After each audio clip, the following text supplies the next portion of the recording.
Imagine Europe in the early 1300s. Stone castles rising above muddy villages, nobles feasting from wooden trenchers, and chamber pots emptied straight into the courtyards. It was an age often painted as noble and romantic, but the reality was harsh. Most people were peasants scraping survival from small plots. Literacy was rare, and sanitation was almost non-existent. If you asked a European peasant what the richest, most sophisticated cities in the world were, they might name Rome, Paris, or London. But beyond the Sahara Desert, far from the maps drawn by European monks, stood a city whose brilliance would dwarf them all. This was Timbuktu, a name that today often feels like shorthand for remoteness, a place in the middle of nowhere. Yet during the medieval period, Timbuktu was not a backwater. It was the beating heart of one of the most extraordinary empires in human history, the Mali Empire. Here in the blazing heat of the Sahel, scholars debated philosophy in marble courtyards, traders brought gold by the caravan load, and an emperor commanded such vast wealth that when he traveled abroad, he accidentally broke the global economy. The figure at the center of this legend is Mansa Musa, remembered as the richest man who ever lived. His story is extraordinary not only because of the gold he controlled, but because of what it reveals about how we write and erase history. For centuries, the tale of Mali's golden age was hidden, distorted, or dismissed, while European empires became the focus of the narrative. But when we look closely at Mali, we discover something uncomfortable.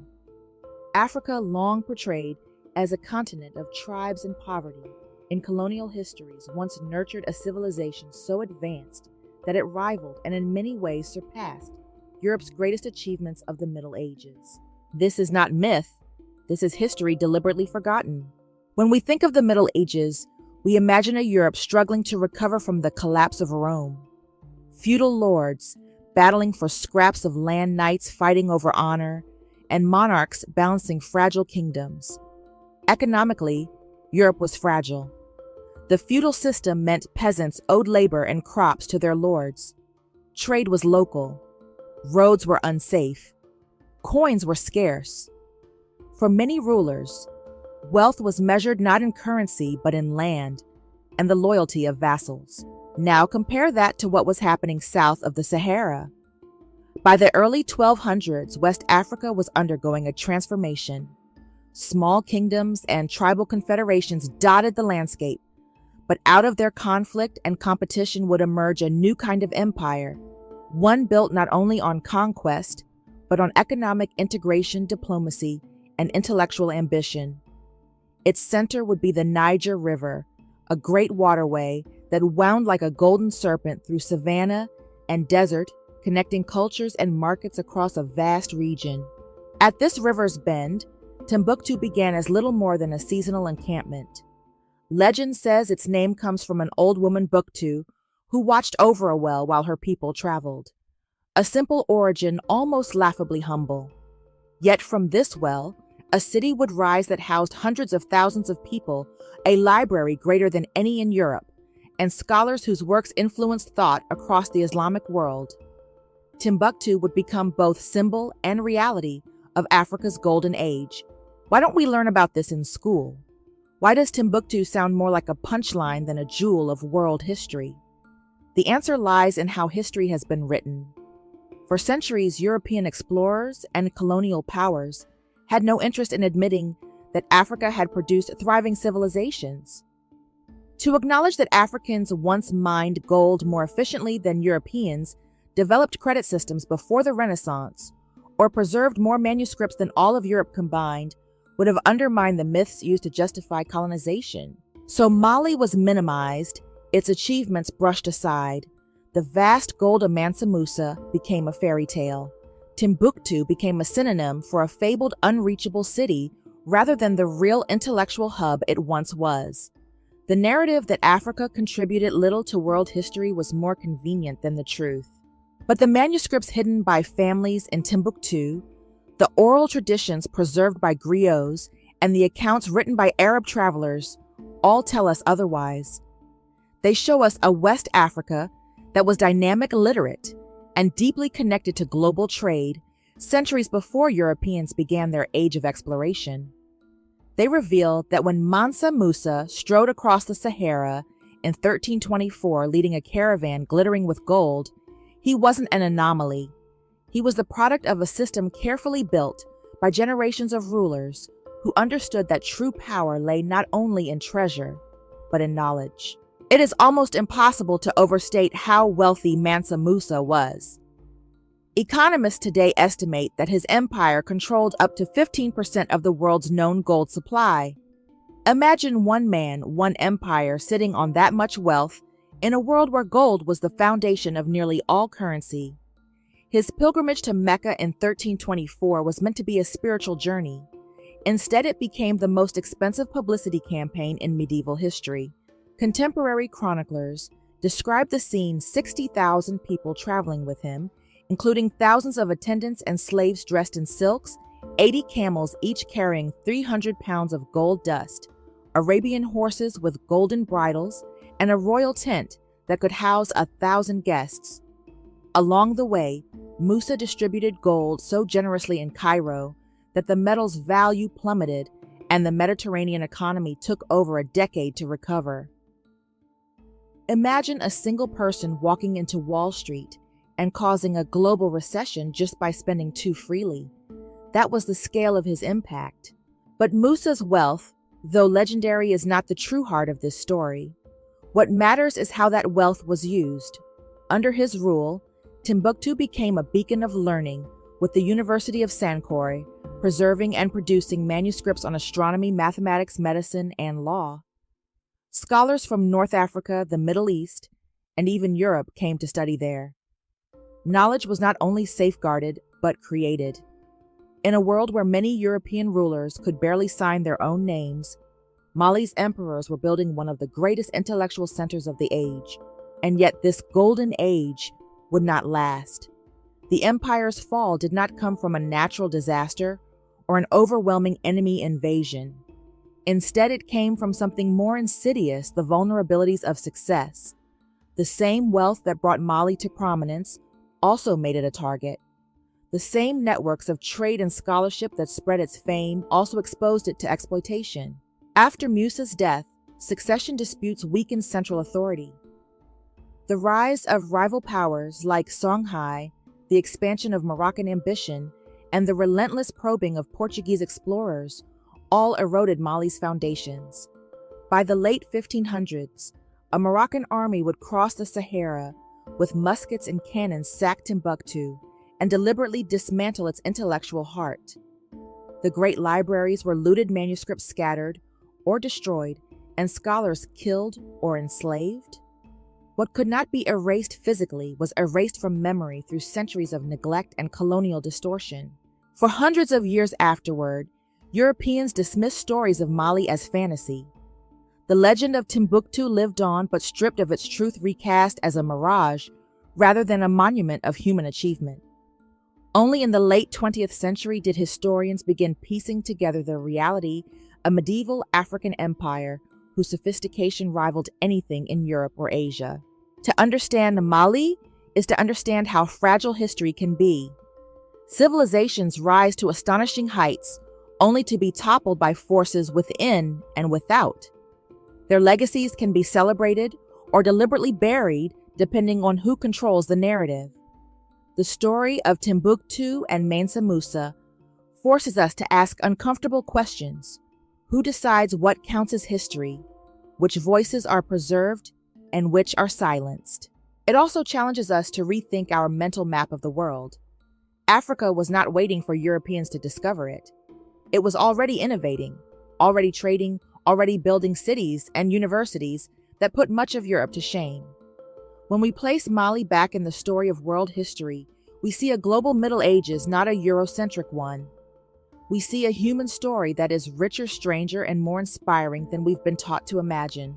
So when we return to that picture of medieval Europe, castles, knights, wooden plates, we must remember that beyond the desert lay an empire of gold, and learning a society that achieved prosperity without destroying its environment, a system of government that rewarded merit, and a city whose libraries outshone Paris or London. But how did this empire begin? How did a land of fragmented tribes and endless conflicts transform into one of the wealthiest and most sophisticated civilizations the world has ever seen? To answer that, we must turn back to the year 1235, to the rise of a boy once mocked as a cripple who would return from exile as the Lion King of Mali, Sundiata Keita. If you were to look at a map of West Africa from above, you would see the Niger River as a vast arc of blue carving its way through arid land. It begins far to the west in the lush highlands of Guinea, then snakes northeast across the Sahel, before curving sharply southward again, looping back toward the Atlantic. That great curve, the Niger Bend, was more than just a geographical oddity. It was destiny. It was here at this bend in the river that geography handed West Africa the key to one of history's greatest civilizations. In a world where rainfall was fickle and deserts devoured the horizon, the Niger was a miracle. Along its banks grew millet and sorghum, later rice, and groves of date palms. Fishermen pulled catfish and tilapia from its waters, while herders grazed cattle in its fertile floodplains. The river provided not only food, but movement dugout canoes, ferried people and goods across hundreds of miles, connecting communities who otherwise would have been isolated by savanna and sand.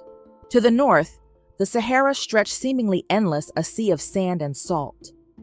To the south lay forests rich with gold, cola nuts, ivory, and eventually slaves. The Niger Bend was the meeting place of these two worlds. Here, caravans from the desert met boats from the river. Camels and canoes exchanged goods, languages, and ideas. Geography itself conspired to turn this crossroads into a hub of wealth and culture. To modern ears, salt sounds like a humble commodity. It is cheap, ordinary, scattered casually on French fries and popcorn. But in the medieval world, salt was as precious as gold. Human bodies cannot survive without it. In a hot climate where sweat drained the body of minerals, salt was not seasoning, it was survival. Beneath the sands of the Sahara lay enormous salt deposits, some so vast they seemed inexhaustible. In places like Tagaza, entire cities were carved from salt houses built of salt blocks walls, stacked from slabs of crystalline white. The trade was brutal. Slaves and laborers hacked at the mines under conditions so harsh that many survived only a few years. Yet the value of what they extracted was beyond measure. A single slab of salt might be traded pound for pound with gold dust. To the people of Mali, the desert was not a barren void, it was a treasure house. If the north yielded salt, the south glistened with gold. Rivers, like those of Bambouk and Bure, carried fine dust downstream, each current a glittering promise. Local miners dug deep shafts supported by wooden beams, developing methods that would not be surpassed until the Industrial Revolution centuries later. They devised ventilation systems to push fresh air into the shafts' rotated fields of extraction to allow land to recover, and practice techniques that minimized pollution in the rivers they relied on for drinking and irrigation. European mines, by comparison, often collapsed within a generation, leaving scars on the land and exhausted communities. Mali's miners created something different: sustainability. They knew that their future depended not on burning through resources, but on stewarding them carefully. It was an environmental ethic born not of modern science, but of centuries of necessity. Gold and salt alone were not enough to make an empire. Resources are potential, but without networks to move and exchange them, they remain mere glittering rocks. What made Mali extraordinary was its position at the nexus of trans-Saharan trade. From the north came camel caravans. The camel, known as the ship of the desert, could carry heavy loads across hundreds of miles of sand with little water. Arab merchants had perfected caravan systems that crossed the Sahara in stages, stopping at oases, moving in carefully timed rhythms that kept goods and people alive in an environment that killed the unprepared.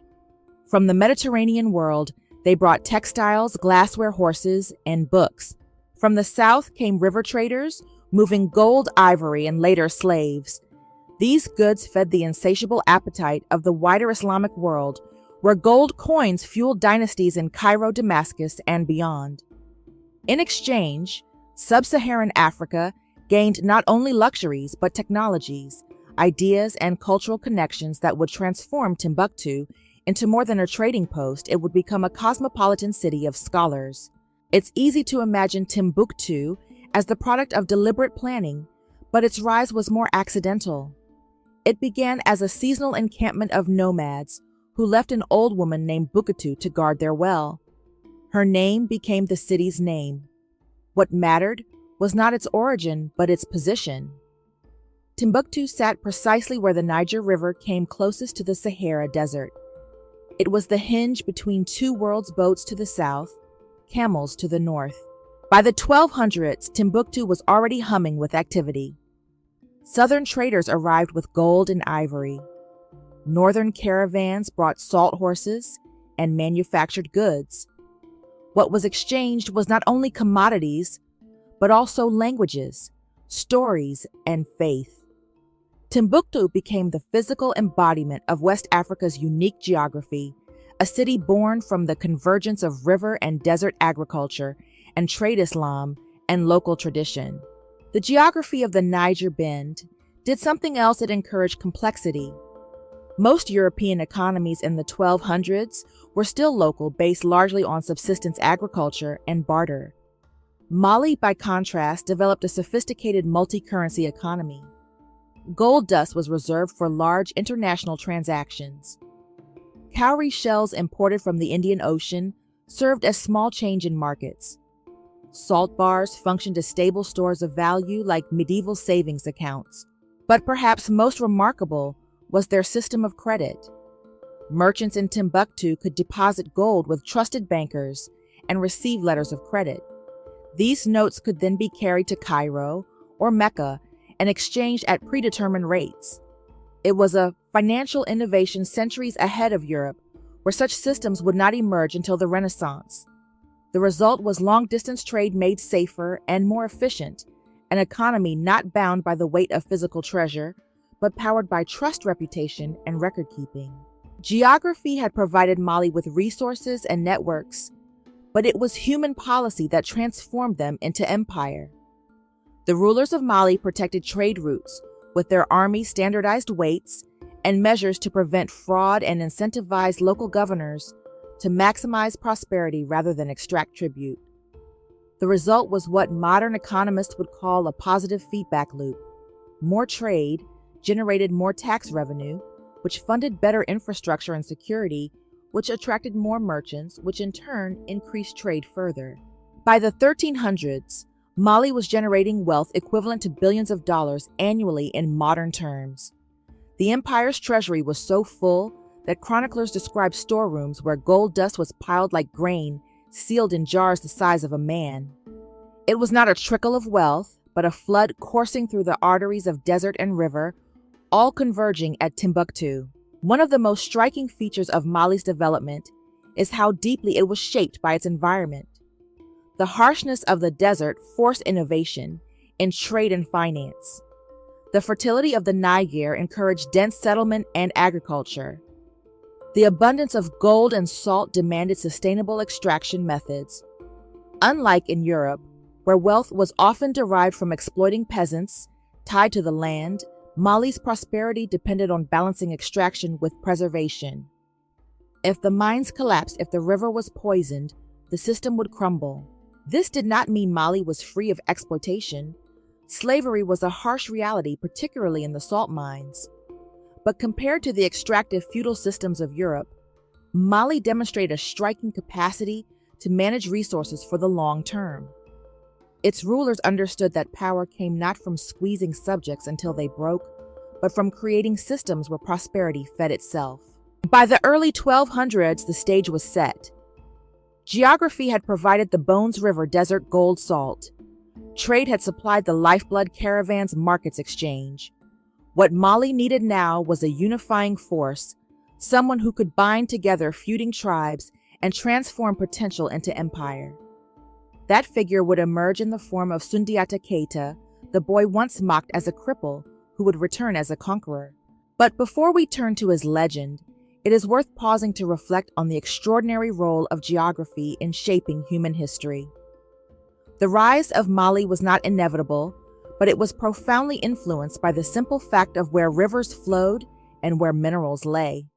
History is often told as the deeds of great men, but without the Niger bend, without the salt beneath Sahara sands, or the gold glittering in southern rivers, Sundiata might never have had the tools to forge an empire.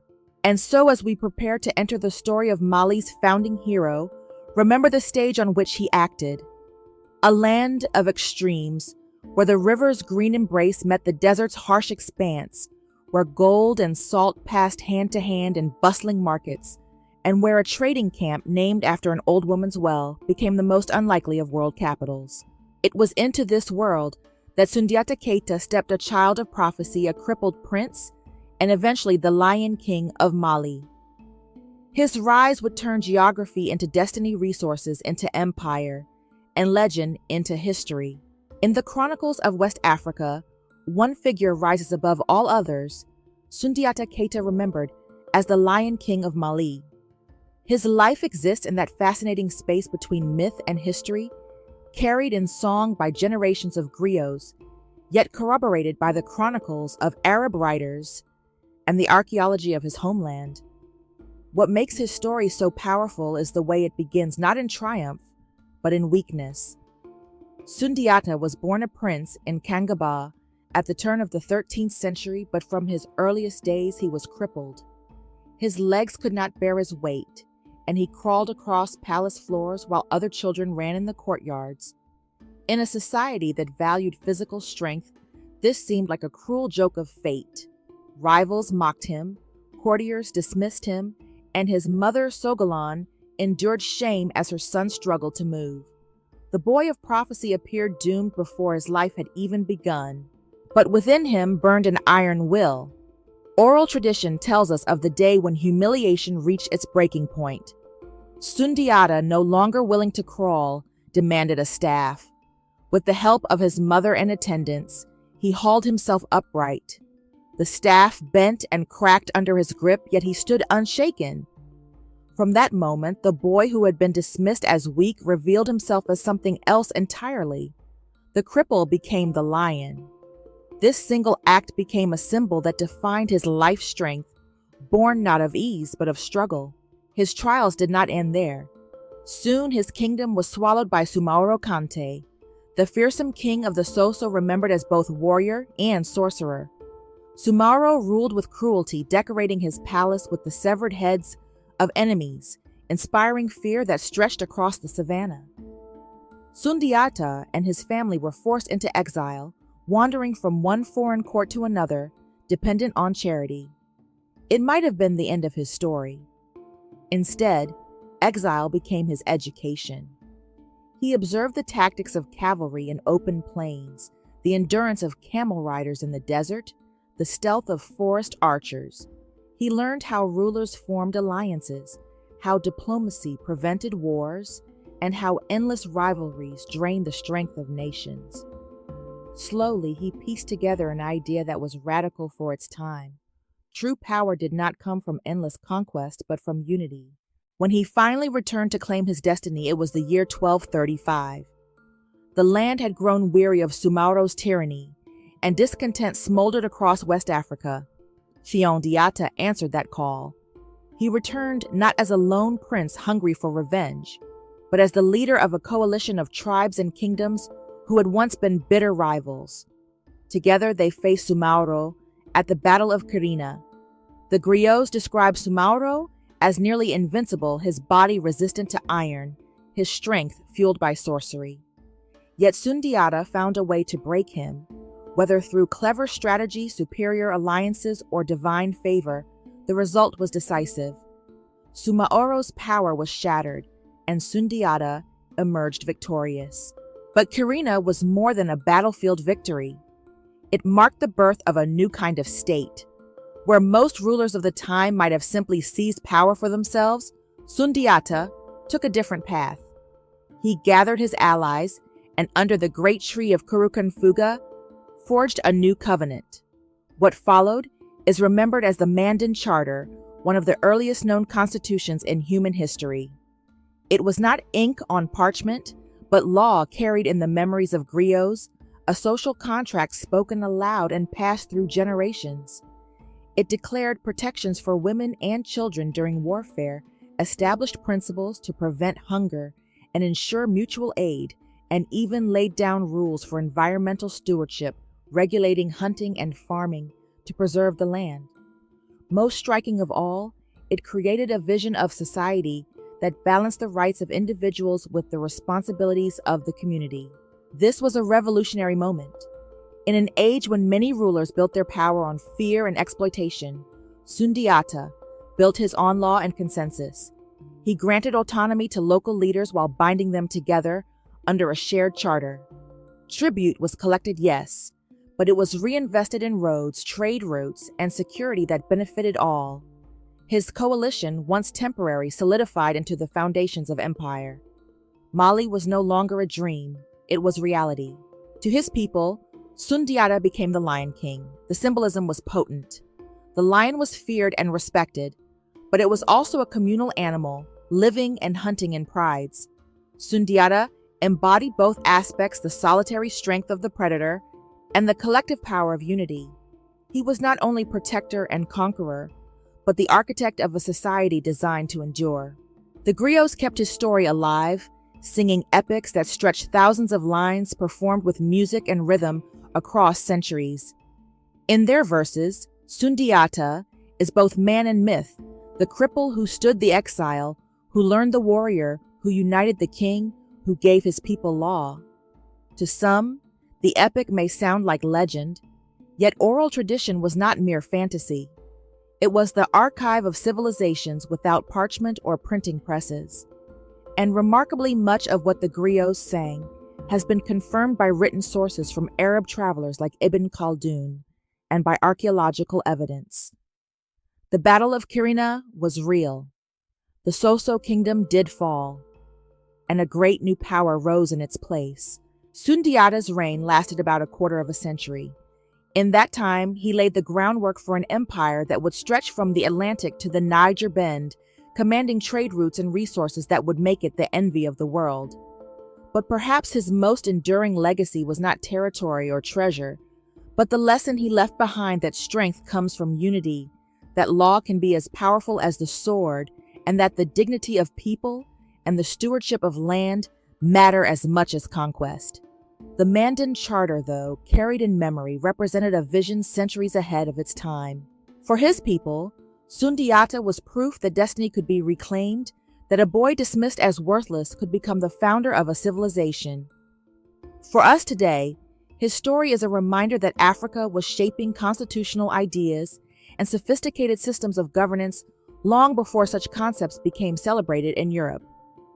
His death in the 1250s left Mali strong, but also poised for even greater heights. For the true test of his vision lay not in victory alone, but in how his successors would use the wealth of salt and gold, and how they would turn geography into an engine of prosperity. To understand why the Mali Empire became one of the wealthiest civilizations of the medieval world, we must look not only to its leaders, but to the elements beneath its soil and the routes across its land. Gold and salt, two simple substances, formed the twin pillars of Mali's economy.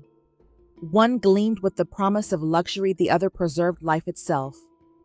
Together, they created an engine of prosperity so powerful that its hum could be felt across continents. In our modern age, salt is so common that we spill it carelessly on tables and brush it away without thought. But in the 13th and 14th centuries, salt was survival. Human bodies need it to function. In the heat of West Africa, where sweat could leach minerals from the body in hours, salt was indispensable. It preserved food in a climate without refrigeration. It made long journeys possible, keeping meat edible on caravans that crossed the desert. Without salt, kingdoms could not feed armies or sustain populations. And in the vast Sahara lay some of the richest salt deposits on earth. One of the most famous was Tagazet, a place so extraordinary it seems like a mirage. There, the very houses were made of salt blocks, their walls glimmering in the sun.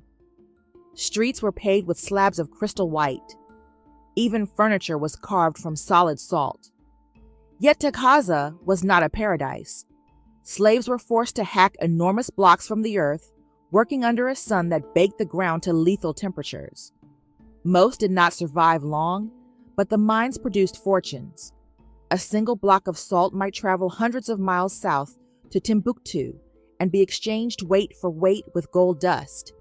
It is difficult for us to imagine salt as equal to gold, but in West Africa's medieval economy, the two were inseparable, one preserving life, the other enriching it. To the south of Mali's core lay the forests and rivers of Bambouk and Bouré, where streams carried gold dust like a million flecks of sunlight drifting downstream.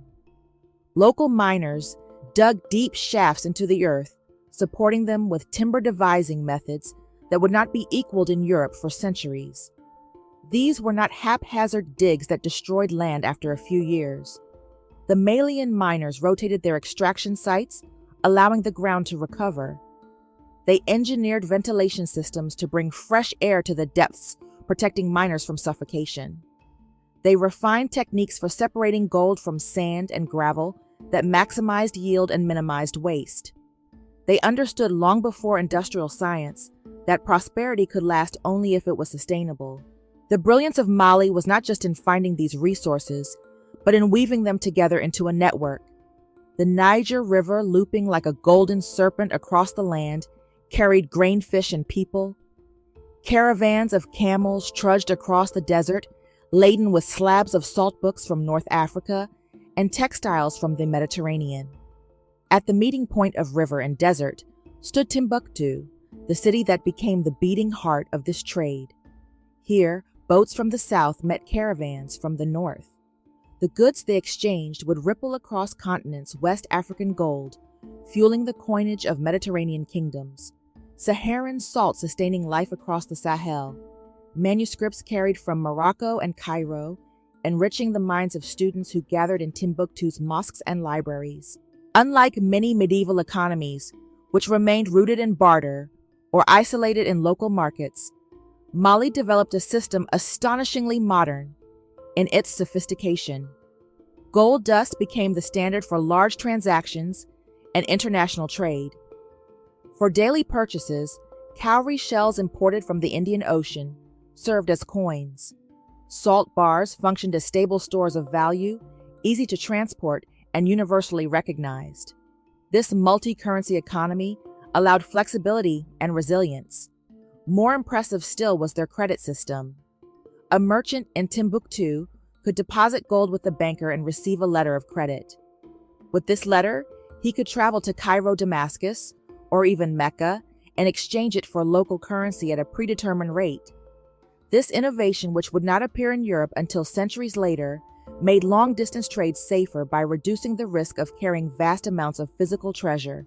Trade routes were the lifeblood of the empire, and the rulers of Mali understood that protecting them was as essential as guarding the throne itself.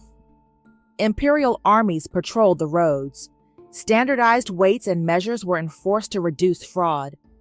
Taxation was applied in ways that not only enriched the central treasury, but funded infrastructure and security, creating a cycle of prosperity. Economists today would recognize it as a positive feedback loop. Trade generated taxes, taxes funded protection and improvements, which encouraged more trade, which in turn generated even more revenue. By the 14th century, the Mali Empire was producing wealth equivalent to billions of dollars in modern terms. Chroniclers speak of royal storehouses filled with gold dust kept in enormous jars piled as casually as grain. Yet wealth alone does not explain Mali's greatness. What made this system extraordinary was the philosophy behind it. European rulers of the same period often sought wealth through domination and extraction, squeezing peasants and exhausting mines until collapse. Mali's rulers saw prosperity differently. They understood that wealth was not endless unless it was managed carefully. The salt mines rotated to allow land recovery. Gold extraction was limited to preserve both resources and communities. Trade was organized to benefit not only the capital, but the provinces that supplied it. Prosperity was not a single harvest to be devoured. but a cycle to be tended like a crop. At the heart of this cycle was Timbuktu. Originally little more than a seasonal encampment, marked by a single well, it blossomed into a magnet for merchants and scholars. The city was not only a marketplace, but a meeting point of cultures. From the south came traders with ivory slaves and gold. From the north came caravans laden with salt horses and manufactured goods. The fusion of these exchanges made Timbuktu into more than a trading post. It became a cosmopolitan city where wealth and knowledge fed one another. Libraries emerged filled with manuscripts carried across the desert. Schools developed into centers of higher learning. By 1300, the population had swelled to more than 100,000, larger than Paris or London at the time. It was here that Mali's true genius revealed itself, the recognition that wealth without knowledge fades, but knowledge without wealth is powerless. The two must be cultivated together. Standing on the banks of the Niger during Mali's golden age, one would see an empire that understood balance in a way few others did. The desert to the north was not a wasteland, but a treasury of salt. The rivers to the south were not barriers, but conduits of gold. The river itself was more than water. It was the highway of trade, the thread stitching together farmers, miners, merchants, and scholars. The people of Mali had turned geography into destiny, natural resources into prosperity, and prosperity into stability. But wealth on such a scale has consequences. It attracts attention, envy, and ambition. And as Mali's fame spread across the Islamic world and beyond, its prosperity would soon be concentrated in the hands of one man whose name would echo across centuries, Mansa Musa. His reign would take Mali's riches to unimaginable heights, transform Timbuktu into one of the greatest intellectual capitals of the world, and inadvertently reveal the empire's vulnerabilities. For now, it is enough to remember that behind his story lay an engine powered by salt and gold, and that engine had already been running for nearly a century, humming with the promise of greatness. At first glance, Timbuktu's story seems almost accidental. What began as a humble encampment on the edge of the Sahara, little more than a well guarded by an elderly woman as her people moved their herds, was destined to become the intellectual capital of West Africa. Its very name comes from this beginning. Timbuktu, the place of Abut, the guardian of the well. It is strange to think that one of the greatest cities of the medieval world began with a single old woman sitting by a bucket of water in the sand. Yet history often grows from the simplest roots. The secret of Timbuktu's rise lay in geography. The Niger River, winding like a living artery through West Africa, runs close to the Sahara at this very point. Boats carried goods downriver from the forest regions, gold, ivory, cola nuts, and slaves. Caravans arrived across the desert with salt horses and fine goods from North Africa and the Mediterranean. This unlikely meeting place became a natural hub. To travelers, Timbuktu was where the worlds of river and desert touched fingertips, and out of that touch, sparks of trade began to ignite. By the year 1200, it had become more than a seasonal camp. Merchants settled, markets formed, wealth began to gather, but it was under the Mali Empire that Timbuktu transformed from a marketplace into something far more extraordinary. When Sundiata Keita incorporated the town around 1240, he did not see merely another stop on the trade routes. He envisioned a center where wealth and knowledge could reinforce one another. Trade brought riches, but books and teachers brought permanence. With the empire's protection, Timbuktu became a safe haven for merchants, but also a sanctuary for scholars. Incentives were offered: protection from bandits, patronage from nobles, opportunities for craftsmen, scribes, and teachers. Bit by bit, schools were established, manuscripts accumulated, and a culture of learning took root. By 1300, Timbuktu was no longer a dusty outpost. It was a city of more than 100,000 people, larger than London or Paris at the time. Its skyline bristled with mosques whose mud walls gleamed golden under the sun. Markets bustled with goods from across continents, salt from Tagaza, gold from Bambouk textiles from Egypt, horses from Morocco, books copied painstakingly by scribes. Travelers entering the city saw streets alive with activity, but what impressed them most was not just the commerce. It was the sense that ideas were traded as eagerly as goods. The University of Sankore, which began as a modest mosque school, expanded into one of the greatest intellectual centers of the medieval world. At its peak, it housed more than 700,000 manuscripts, covering subjects as wide as astronomy, mathematics, philosophy, medicine, law, and theology. To put this in perspective, at a time when most of Europe struggled with literacy and universities were limited in scope, Timbuktu boasted one of the largest collections of books on earth. Students flocked from across Africa, the Middle East, and even parts of Europe, eager to learn from the scholars who gathered here. What made this institution unique was its character. It was not just a place where old knowledge was copied and preserved.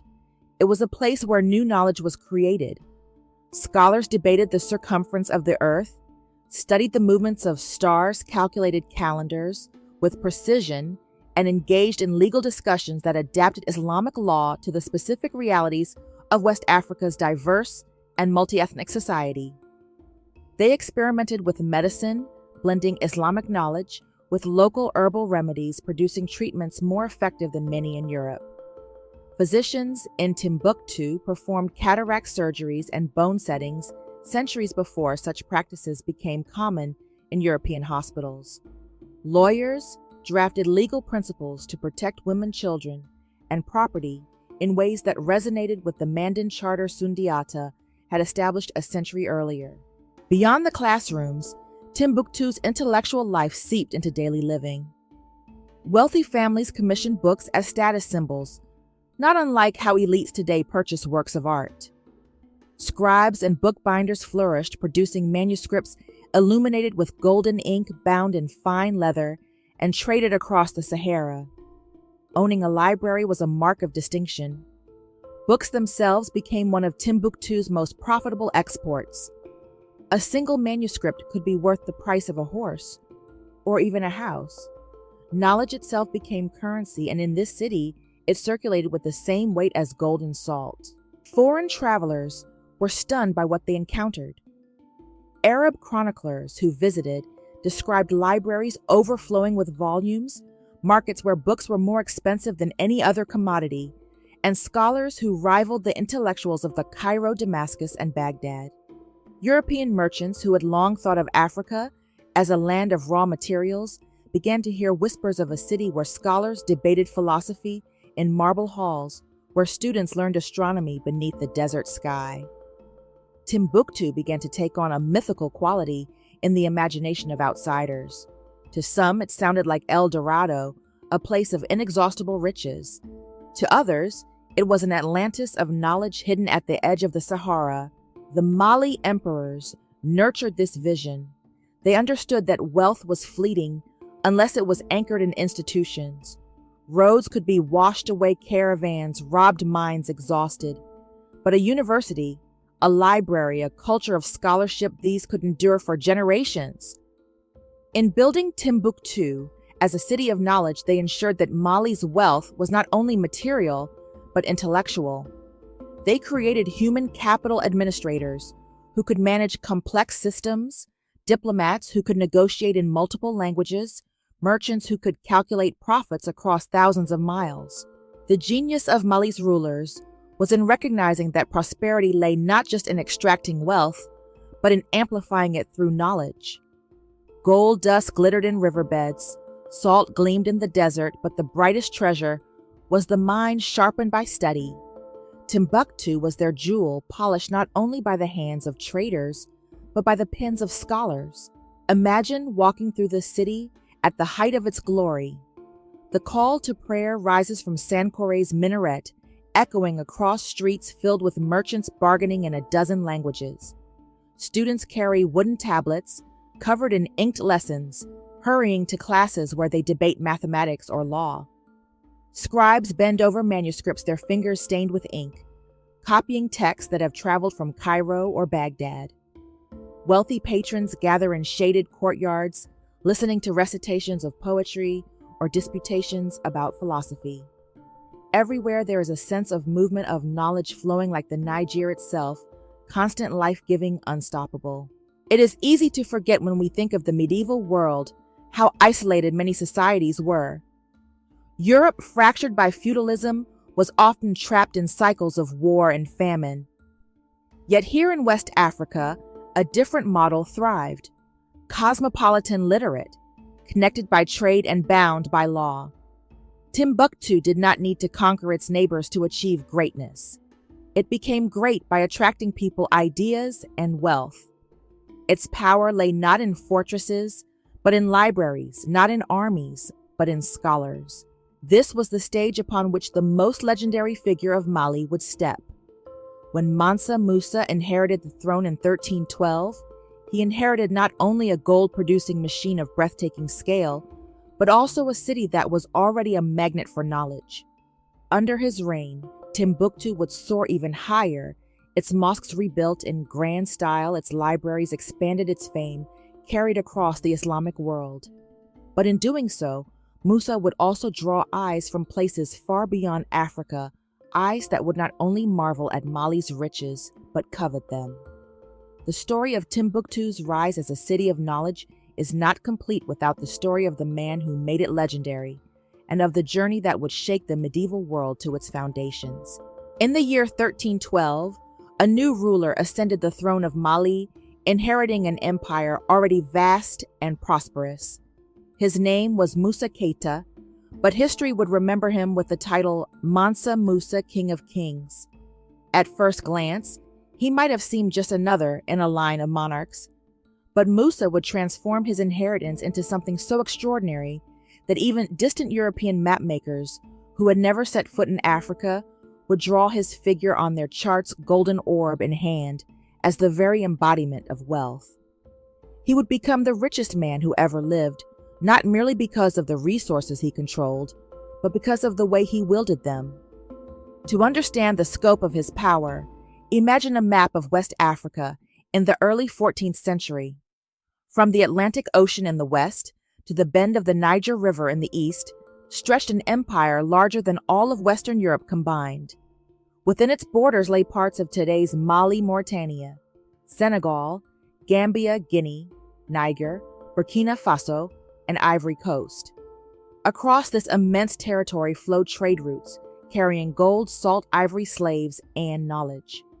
Musa ruled it all, not as a distant figure in a palace, but as a hands-on administrator who understood the complexity of governing diverse peoples. He was no ordinary king. Chroniclers describe Musa as fluent in Arabic, capable of conversing with scholars as an intellectual equal. He spoke multiple African languages, as well enabling him to govern across ethnic lines. His curiosity about astronomy, mathematics, and law meant he could debate matters of science and faith, not merely delegate them.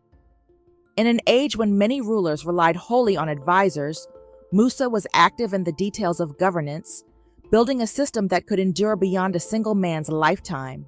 This system was nothing short of revolutionary. Mali under Musa was divided into 12 provinces each, overseen by a governor appointed on merit, not lineage. These governors reported directly to the Mansa, but their power was deliberately limited.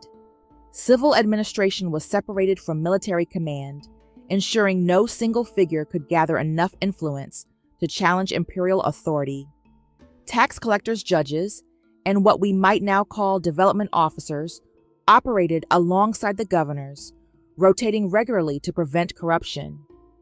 The result was a balance of autonomy and unity. Local rulers managed their people, but all served the broader empire. It was a striking contrast to the feudal chaos of Europe, where nobles warred with kings and kingdoms fractured under competing loyalties. Musa's empire functioned like a well-oiled machine, its parts coordinated under a single guiding vision.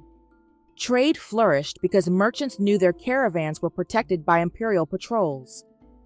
Fraud declined because standardized weights and measures applied across thousands of miles. Even the credit system expanded under his oversight, linking Timbuktu with markets in Cairo, Damascus, and beyond. The empire grew not only in size, but in sophistication, rivaling the economies of the Mediterranean and Middle East. Yet Musa's greatest achievement was not merely administrative. He fostered peace across an empire that might otherwise have torn itself apart. In an era when European kings spent much of their reigns waging war, Musa understood that stability generated wealth, and wealth in turn reinforced stability. By creating an environment where trade routes were safe and prosperous, he allowed his people to flourish.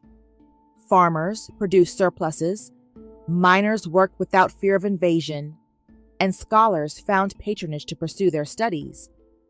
Peace more than conquest became the true source of his empire's power. Still, peace did not mean weakness. Musa maintained formidable armies, disciplined and equipped to defend trade routes and enforce imperial law. Cavalry units patrolled the savannas, while camel riders secured the desert crossings. Fortified towns dotted the frontiers, ensuring that any attempt to raid Mali's treasures would be met with swift retaliation. But these armies were not instruments of oppression.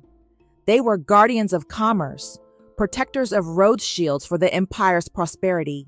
By the 1320s, the wealth flowing into Musa's treasury was staggering. Contemporary Arab chroniclers described palaces filled with jars of gold dust stored like grain.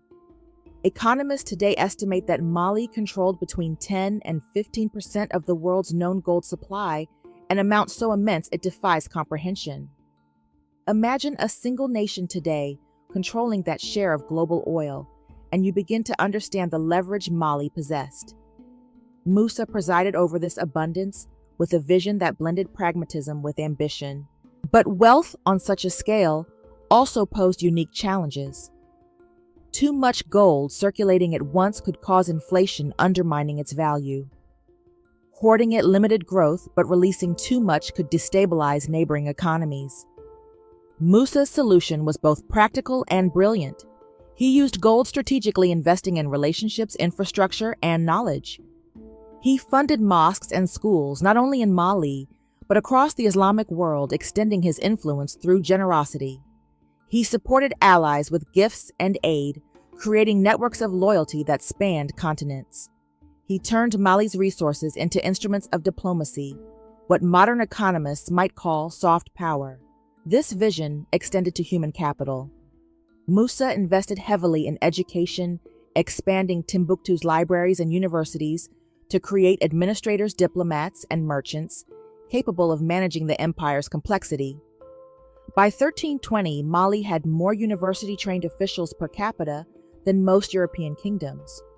Knowledge, as much as gold, became the foundation of power. Musa understood that mines could be depleted and caravans disrupted, but a well-educated society could adapt and endure. Communication across such a vast empire required ingenuity. Musa established relay stations and mounted messengers who could carry news from Timbuktu to the Atlantic coast in less than 2 weeks, a speed many European kingdoms could not match even across shorter distances. This allowed him to govern with precision, responding quickly to crises, rewarding loyalty, and keeping distant provinces tied to the heart of the empire. It was an invisible web that held together lands larger than Western Europe under a single sovereign. Imagine the life of a subject under Musa's rule. A merchant leaving the salt mines of Tahaza could travel with confidence knowing imperial patrols guarded the caravan routes. In Timbuktu, a student could study astronomy with manuscripts imported from Cairo, while scribes copied his notes for future generations. In the forests of the south, miners dug gold under systems designed to protect their communities and preserve the land. In villages, farmers paid taxes but saw the benefits returned in security and infrastructure. Mali was not a kingdom of oppression, but of opportunity where prosperity trickled outward from the center to its people. And yet for all this greatness, Musa was still a man of faith. As a devout Muslim, he prayed, studied, and sought to align his reign with the principles of Islam. His piety shaped his policies, but it would also compel him toward a journey that would change everything, the pilgrimage to Mecca. For most rulers, the Hajj was a modest affair. For Musa, it would become something else entirely, a procession, so grand, so overflowing with wealth, that it would shake the Mediterranean economy to its core and immortalize his name in history. By the time he began preparing for this pilgrimage, Musa had already elevated Mali into one of the greatest civilizations of the medieval world. His empire was stable, his treasuries full, his armies strong, his scholars flourishing. He had inherited a prosperous kingdom, and through his vision, he had transformed it into a superpower. Yet destiny demanded more. The Hajj would not only fulfill his religious duty, it would announce to the entire Islamic world, and eventually to Europe, that in the heart of Africa there existed a civilization richer, more advanced, and more powerful than they had ever imagined. The story of Mansa Musa cannot be told without the story of that pilgrimage. It was a journey that would stretch across deserts, leave cities dazzled and destabilized, and redraw maps. But before that moment, we must pause to recognize what Musa had already accomplished. He had taken the foundations laid by Sundiata and the wealth generated by salt and gold, and he had built an empire that functioned with the sophistication of a modern state. He created peace where there could have been endless war prosperity, where there might have been scarcity knowledge, where there could have been ignorance. His reign marked the golden age of Mali, and it set the stage for the spectacle that was to come, the pilgrimage that would make his name legendary. In 1324, a sight unlike anything the medieval world had ever seen began to move slowly across the Sahara. At its head rode Mansa Musa, sovereign of the Mali Empire. Behind him stretched a caravan so immense that chroniclers struggled to describe it. 60,000 people, an army of attendants, slaves, soldiers, merchants, scholars, and artisans, all moving eastward toward Mecca. They carried with them wealth so extraordinary that even centuries later, the story still sounds like myth. 80 camels, each burdened with 300 pounds of gold dust, marched in procession, their loads glittering in the desert sun. Servants carried golden staffs, nobles dressed in silks, horses adorned in ornaments more lavish than anything a European knight could imagine. This was not a pilgrimage. It was a river of gold flowing through the desert. To understand the scale of this journey, imagine the logistics. Musa had to secure food and water for tens of thousands of people across a desert where survival was uncertain even for small caravans. He had to ensure safety from raiders' coordinate supplies and maintain order among a procession that stretched for miles. And all of this while ensuring the empire he left behind remained stable in his absence. It was a feat of organization as impressive as any military campaign. But Musa was not merely traveling for piety. He was staging what we might call today the most ambitious public relations campaign in history. For Musa, the pilgrimage was both spiritual duty and political opportunity. The Hajj brought together rulers, merchants, and scholars from across the Islamic world. It was a gathering where alliances could be forged, reputations built, and influence extended. Musa understood that Mali, though immensely wealthy, remained largely unknown beyond North Africa. Arab traders knew gold came from somewhere beyond the Sahara, but few had seen the empire that produced it. Musa intended to change that. By displaying Mali's wealth openly, he would announce to the world that his empire was a power equal to Cairo, Damascus, or Baghdad. The caravan moved with stately slowness, 15 miles per day. But every step was a performance. At each stop, Musa held court, receiving local rulers, distributing gifts, and conducting diplomacy. His entourage included not only guards and servants, but also scholars, craftsmen, and artists who demonstrated Mali's cultural sophistication. He was not merely showing gold, he was showing civilization. When the caravan reached Cairo, then one of the largest and richest cities of the Islamic world, the spectacle stunned the Mamluk Sultan Al-Nasir Muhammad and his court. Protocol demanded that foreign rulers prostrate themselves before the Sultan. Musa refused, declaring that, as a fellow Muslim sovereign, he bowed only to God. This was an unprecedented act of dignity and defiance. Yet rather than provoke war, Musa softened the insult by unleashing generosity on a scale no one had ever seen. He distributed gold to courtiers, merchants, scholars, and common people alike. He purchased goods at far above their value, sometimes paying 10 times the asking price simply to avoid haggling. He made donations to mosques so large that clerics could scarcely comprehend them. He gave gifts to the poor so lavish that entire neighborhoods were transformed overnight. Chroniclers describe Musa handing out gold with such casual abundance that it seemed as though he sought to bury the city in riches. But generosity has consequences. Within weeks, Cairo's markets were flooded with so much Malian gold that inflation spiraled out of control. Prices of goods rose by 20% in a matter of days. For over a decade afterward, the Mediterranean economy reeled from the shock. Gold, once rare and precious, had become suddenly abundant, destabilizing trade and shifting balances of power. Historians sometimes describe this as the first example of a single man crashing an international economy.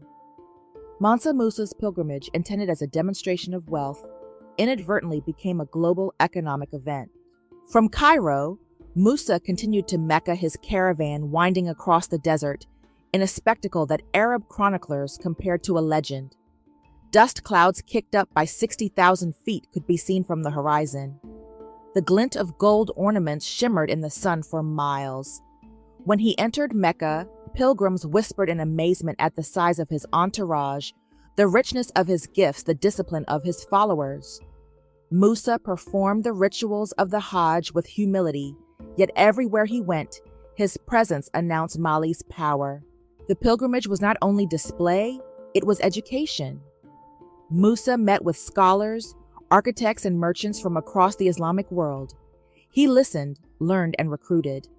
From Mecca and Cairo, he brought back architects like the Andalusian genius Abu Ishaq al-Sahili, who would later transform Timbuktu's skyline with new mosques and palaces. He invited scholars to teach at Timbuktu's universities, expanding its intellectual networks. He learned about financial instruments, trade practices, and political systems that could strengthen Mali. His Hajj was not simply a journey of faith, it was a mission of cultural and intellectual acquisition. The impact of Musa's pilgrimage spread far beyond the Islamic world. European merchants and mapmakers began hearing stories of a king so rich he could crash economies by accident. On the Catalan Atlas, one of the most important medieval maps created in Spain, Musa is depicted holding a golden orb, a symbol of his empire's abundance. For Europeans long hungry for sources of gold, to mint coins, Mali became a place of almost mythical allure. The whispers of the Golden King of Africa would in later centuries inspire voyages along the Atlantic coast, as Portugal sought to reach the source of this wealth directly. In this sense, Musa's Hajj did more than dazzle. It altered the trajectory of global exploration. Picture the caravan returning home in 1325.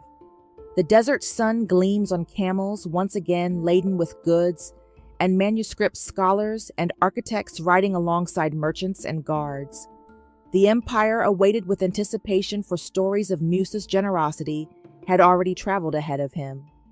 He returned not just as a ruler, but as an international celebrity, his name known from the Sahara to the Mediterranean, from Cairo to Venice. His pilgrimage had announced Mali to the world, but it had also changed Mali itself. For with fame comes danger. Musa had revealed his empire's immense wealth to the world, and the world had taken notice. Traders, scholars, and adventurers now sought Timbuktu, eager to see this fabled city of gold and books. But with them also came envy, ambition, and eventually conquest. Musa could not have known it at the time, but by placing Mali on the map, both literally and figuratively, he had ensured that future empires from the Portuguese to the Moroccans would set their eyes upon it. Yet for a moment in history, his pilgrimage stood as the pinnacle of Mali's golden age. It was proof that Africa, often dismissed in later centuries as a land without history, had once produced a civilization so wealthy, so advanced, and so influential that it could shake the foundations of the medieval world. Musa's journey to Mecca was not only a chapter in his life, it was a turning point in global history, a moment when the riches of West Africa burst onto the stage of the world, dazzling, destabilizing, and unforgettable. When the caravan of Mansa Musa finally reappeared on the horizon of Mali in early 1326, the empire erupted in celebration. For months, word had traveled ahead of him, rumors carried along trade routes, amplified by merchants and pilgrims who had witnessed the spectacle firsthand. They spoke of gold poured into the streets of Cairo, of a ruler so wealthy he bent economies with his generosity, of a caravan so immense it resembled an entire nation on the move. By the time Musa returned to Timbuktu, he was no longer simply emperor.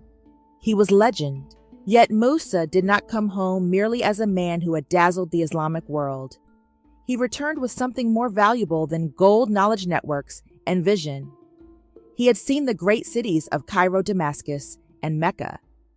He had witnessed architectural wonders, vibrant intellectual communities, and systems of governance that spanned continents. And he was determined to ensure that Timbuktu would not only rival them, but surpass them. The transformation began almost immediately. Musa had recruited scholars, architects, and artisans during his journey, offering salaries and patronage that no European court could match. Among them was Abu Ishaq al-Sahili, the Andalusian architect who would leave a permanent mark on Mali's skyline. Al-Sahili introduced architectural techniques from Islamic Spain and North Africa, blending them with local traditions to create a style both functional and magnificent. The first and most famous of his projects was the Great Mosque of Timbuktu, often called Jinguereber. Constructed with mud brick reinforced by wooden beams that still jut from its walls today, it was both monumental and practical, designed to withstand the desert's extremes. Its pyramidal minarets became symbols of the city, visible from miles away, guiding travelers toward Timbuktu's heart. For Musa, the mosque was not merely a place of worship. It was a statement Mali was a center of faith, learning, and architectural brilliance, the equal of any city in the Islamic world. But Musa's ambitions went beyond religious monuments. He commissioned palaces and public buildings that transformed Timbuktu from a trading post into a capital of culture. His palace complex stretched over 12 acres, with reception halls large enough to host thousands of guest libraries filled with manuscripts and workshops where craftsmen produced goods for both local use and international trade. It was a physical embodiment of imperial power, designed to impress ambassadors and visitors, and to remind his own people of Mali's greatness. Most important of all was Musa's investment in education. The University of Sonkore, which had begun humbly as a mosque school, blossomed under his patronage into a full-fledged institution of higher learning. Musa expanded its libraries, recruited scholars, and funded teaching that covered every subject known to the medieval world: astronomy, mathematics, law, medicine, philosophy, history, and theology. By the 1330s, Sankore was one of the greatest universities on earth, attracting students from as far as Morocco, Egypt, and even Andalusia. Here, knowledge was not static. Scholars engaged in debates, challenged assumptions, and produced new research. Astronomers charted the stars with remarkable accuracy, developing instruments to aid navigation across both desert and sea. Mathematicians devised advanced systems of calculation and record-keeping that helped administer the empire's vast resources. Doctors blended Islamic medical texts with traditional African practices, producing treatments that outpaced much of medieval Europe. Historians recorded oral traditions, preserving the stories of Africa's peoples in writing for the first time. Books became one of Timbuktu's most valuable exports. Manuscripts copied by skilled scribes and bound in fine leather were sold across the Sahara. A single volume could cost the equivalent of a horse, or even a house. Owning a library became a status symbol, and wealthy families commissioned works as eagerly as they invested in gold. In this way, Timbuktu became not only a consumer of knowledge, but a producer exporting ideas along with salt and gold. Walking through Timbuktu during Musa's reign, one would have seen a city alive with both commerce and scholarship. Caravans arrived daily unloading goods into bustling markets. Merchants bargained in a dozen languages, exchanging North African textiles for West African gold, Mediterranean horses for Saharan salt. Yet alongside them moved scholars in flowing robes, students carrying wooden tablets etched with lessons, scribes hunched over manuscripts. Wealth and knowledge flowed together, creating a city unlike any other in the medieval world. The transformation of Timbuktu was more than a local achievement. It shifted the very identity of the Mali Empire. For centuries, power in West Africa had been measured in resources control of gold, salt, and slaves. Musa redefined it. Under his vision, true power lay in the fusion of wealth with knowledge in creating a civilization whose influence extended not just through trade, but through culture, education, and ideas. Mali became not merely rich, but respected, admired, and envied across continents. Yet Musa's return also carried with it a shadow. By displaying Mali's wealth so dramatically on his pilgrimage, he had drawn global attention to his empire. European mapmakers began sketching Mali on their charts, often depicting Musa himself holding a golden orb, as if he were the personification of wealth. Arab chroniclers wrote about his generosity in Cairo, his magnificence in Mecca. Mali was no longer a mystery hidden behind the desert. It was on the world stage, admired by some, coveted by others. For now, though, Musa's vision seemed unstoppable. The city of Timbuktu thrived, its population swelling to over 100,000, larger than many European capitals. Scholars wrote treatises that would endure for centuries. Libraries accumulated manuscripts numbering in the hundreds of thousands. Architecture flourished, trade expanded, and the empire's prestige reached new heights. But beneath the brilliance lay fragility. The vast construction projects drained even Mali's immense resources. The recruitment of foreign scholars and craftsmen created elites whose loyalties did not always align with the empire. The integration into global trade networks made Mali dependent on forces beyond its control. Economic shifts in Cairo, political struggles in North Africa, the ambitions of Europe's explorers, and most critically, the very centralization that had made Musa's system strong also made it vulnerable.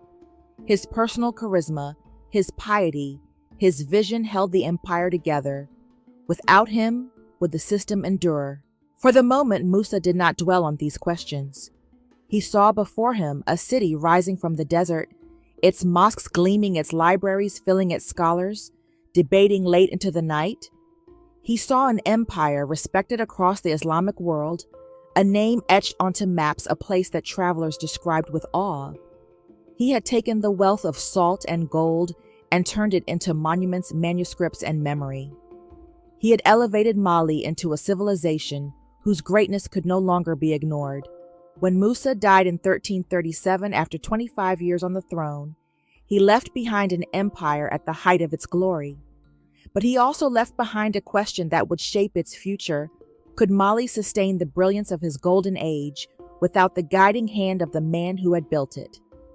For soon, the challenges he had managed with vision and authority would test his successors, and the cracks already forming beneath the surface would begin to widen. By the mid-14th century, Timbuktu had become more than a wealthy city. It was a beacon of learning, a place where the pursuit of knowledge stood alongside the pursuit of wealth. Mansa Musa's investments had ignited a transformation, but it was the generations that followed who carried that flame forward, turning the city into one of the greatest intellectual capitals of the medieval world. Imagine arriving in Timbuktu at the height of this golden age. As the sun sets, casting the desert sky in shades of red and violet, the call to prayer echoes from minarets built of mud brick and timber, their silhouettes sharp against the horizon. Merchants are still in the markets closing their day's business, but students and scholars are alive with activity. In shaded courtyards, men sit in circles reading aloud from manuscripts, debating philosophy, law, or astronomy. Scribes copy texts with painstaking care, their fingers stained with ink, their desks piled with parchment. This was the rhythm of the city, a place where trade and scholarship moved together, each fueling the other. The jewel of this intellectual world was the University of Sankore, along with the Jingureber and Sidi Yahya mosques, which also functioned as centers of learning. These were not universities in the European sense, with degrees and rigid hierarchies. Instead, they operated like vast scholarly networks where students studied under masters gradually gaining recognition through their knowledge and skill. A student might begin with the Quran, memorizing its verses, then progress to jurisprudence, history, philosophy, mathematics, or medicine. Over time, as their reputation grew, they themselves could become teachers continuing the cycle of knowledge. The scale of Timbuktu's intellectual resources was staggering. Scholars estimate that the city eventually housed more than 700,000 manuscripts, more books than most of Europe combined. These texts covered every subject imaginable. Astronomy treatises charted the stars with remarkable precision, producing maps used by desert travelers for centuries. Mathematical texts explored algebraic techniques, geometric principles, and methods of calculation that aided both merchants and architects. Medical manuscripts blended Islamic knowledge with African practices, offering treatments that combined theory with centuries of empirical observation. Histories recorded not only dynasties and battles, but also genealogies, oral traditions, and the stories of ordinary people preserving Africa's heritage in written form. The scholars of Timbuktu were not content merely to copy what others had written. They engaged in debate, challenged orthodoxies, and produced original research. Astronomers refined calculations of the Earth's circumference, arriving at estimates remarkably close to modern measurements.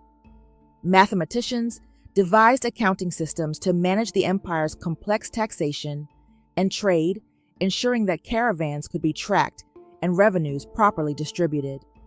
Legal scholars crafted principles that adapted Islamic law to the unique conditions of West Africa, balancing the traditions of local communities with the requirements of faith. Doctors experimented with surgical techniques, treating cataracts, and setting fractures centuries before similar practices became widespread in Europe. One of the most remarkable features of Timbuktu's golden age was its inclusivity. Students came not only from Mali itself, but from across the Islamic world.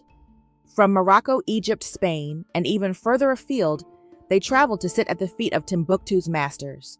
The city became a crossroads of ideas where African traditions blended with Arab, Berber, and even Mediterranean influences. This cosmopolitan spirit enriched its scholarship, creating a fusion of perspectives that made Timbuktu unique. Knowledge was not confined to the elite. Books circulated widely, and even merchants and craftsmen valued literacy. Wealthy families competed to build private libraries, commissioning scribes to copy rare manuscripts. A single book could sell for the price of a horse, sometimes more, yet demand never faltered. For many, books were not just possessions, but treasures passed down from generation to generation, guarded with reverence. Owning a library was both a mark of status and a sign of devotion to learning. The intellectual life of Timbuktu had practical consequences. Its scholars advised rulers on matters of law and governance, ensuring that Mali's complex system of provinces remained functional. They developed calendars and navigational charts that allowed caravans to move more efficiently across the Sahara. They trained administrators who could keep records, negotiate treaties, and correspond with foreign courts. In short, the empire's prosperity was not merely built on mines and markets, but on the minds sharpened in Timbuktu's lecture halls. Consider the case of Ahmad Baba, one of Timbuktu's most famous scholars. Born in the 16th century after Musa's time, but still within the city's golden legacy, Ahmad Baba became renowned for his writings on law, theology, and history. He authored more than 40 works, many of which were studied far beyond Mali. His legal opinions influenced courts in Morocco and Egypt, while his historical writings preserved knowledge of African societies that might otherwise have been lost. Ahmad Baba's life illustrates the reach of Timbuktu's scholarship. Its ideas were not confined to the desert, but traveled across continents. Even in fields as abstract as philosophy, Timbuktu thrived. Scholars debated the nature of knowledge, the relationship between faith and reason, the responsibilities of rulers to their people. These discussions echoed the great philosophical traditions of Baghdad and Cordoba, yet they were rooted in the realities of West Africa, its diversity, its trade networks, its struggles and triumphs. In Timbuktu, philosophy was not an isolated pursuit, but a living dialogue intertwined with the daily life of empire. This golden age also reshaped Mali's identity. To outsiders, the empire was no longer merely a source of gold and salt. It was a center of learning, a civilization with intellectual depth to rival the greatest of the medieval world. Travelers who visited carried tales of a city where books were valued more than treasure, where scholars commanded respect equal to kings, where knowledge itself was wealth. These stories filtered into Arab chronicles and eventually into European imaginations, creating a mystique that would last for centuries. But there was another layer to Timbuktu's knowledge, its preservation of African voices. For too long, histories of the continent were carried only in oral traditions, vulnerable to loss. In Timbuktu, griot songs became manuscripts, genealogies became records, myths became chronicles. These texts ensured that Africa's past would not be erased, that its people would be remembered not only as subjects of others' histories, but as authors of their own. In this sense, Timbuktu's libraries were more than collections of books. They were vaults of identity, archives of a civilization asserting its place in the story of humanity. Yet even as Timbuktu reached these heights, seeds of fragility remained. Knowledge requires patrons, and patrons require wealth. The golden age of scholarship was made possible by the prosperity of Mali, by the taxes that flowed from gold mines and salt caravans. Should that prosperity falter, the libraries might crumble, the scholars scatter, the manuscripts decay in silence. For the moment, however, the balance held. Gold and salt funded scholars and scribes. Scholars and scribes created systems that managed gold and salt. It was a circle of prosperity, delicate yet dazzling. Walking through Timbuktu in those years, one would have felt the sense of destiny.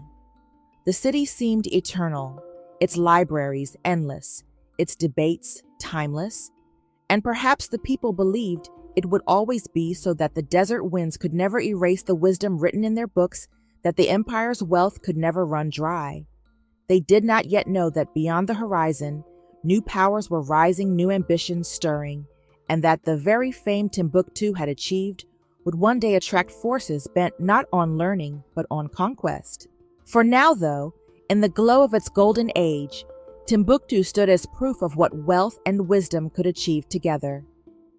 It was a reminder that civilizations are not measured only by armies or monuments, but by the ideas they nurture, the knowledge they preserve, and the vision they pass to the future. The wealth of Mali during Mansa Musa's reign was so immense that it is easy to imagine him as a king who simply reveled in gold, scattering it to display his riches. But Musa's genius was not in hoarding treasure, nor in wasting it on shallow spectacles.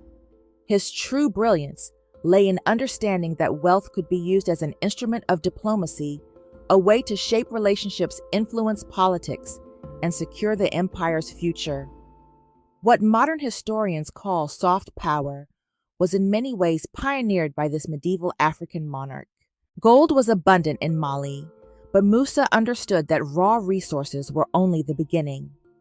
If used wisely, gold could build alliances, stabilize trade, and extend influence far beyond the empire's borders.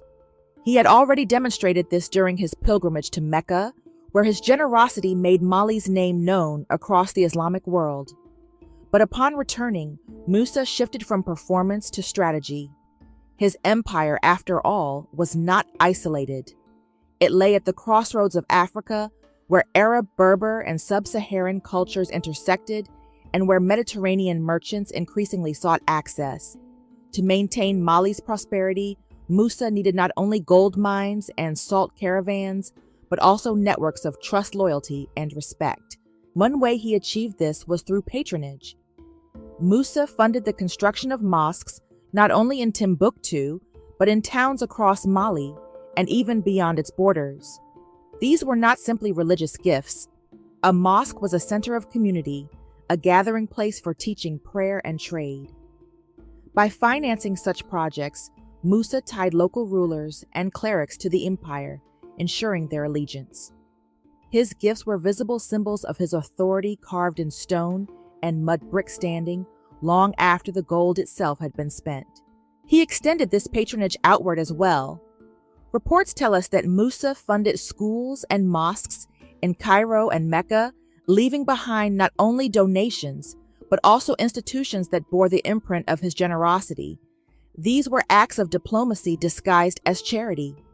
By supporting religious and intellectual centers abroad, Musa created networks of influence that stretched across the Islamic world. Scholars, clerics, and merchants who benefited from his patronage remembered him as a benefactor, spoke of Mali with respect, and maintained ties that smoothed future trade and diplomacy. Musa also engaged in what we would now call foreign aid. He provided financial support to allied rulers in West Africa and North Africa, strengthening friendships and ensuring loyalty.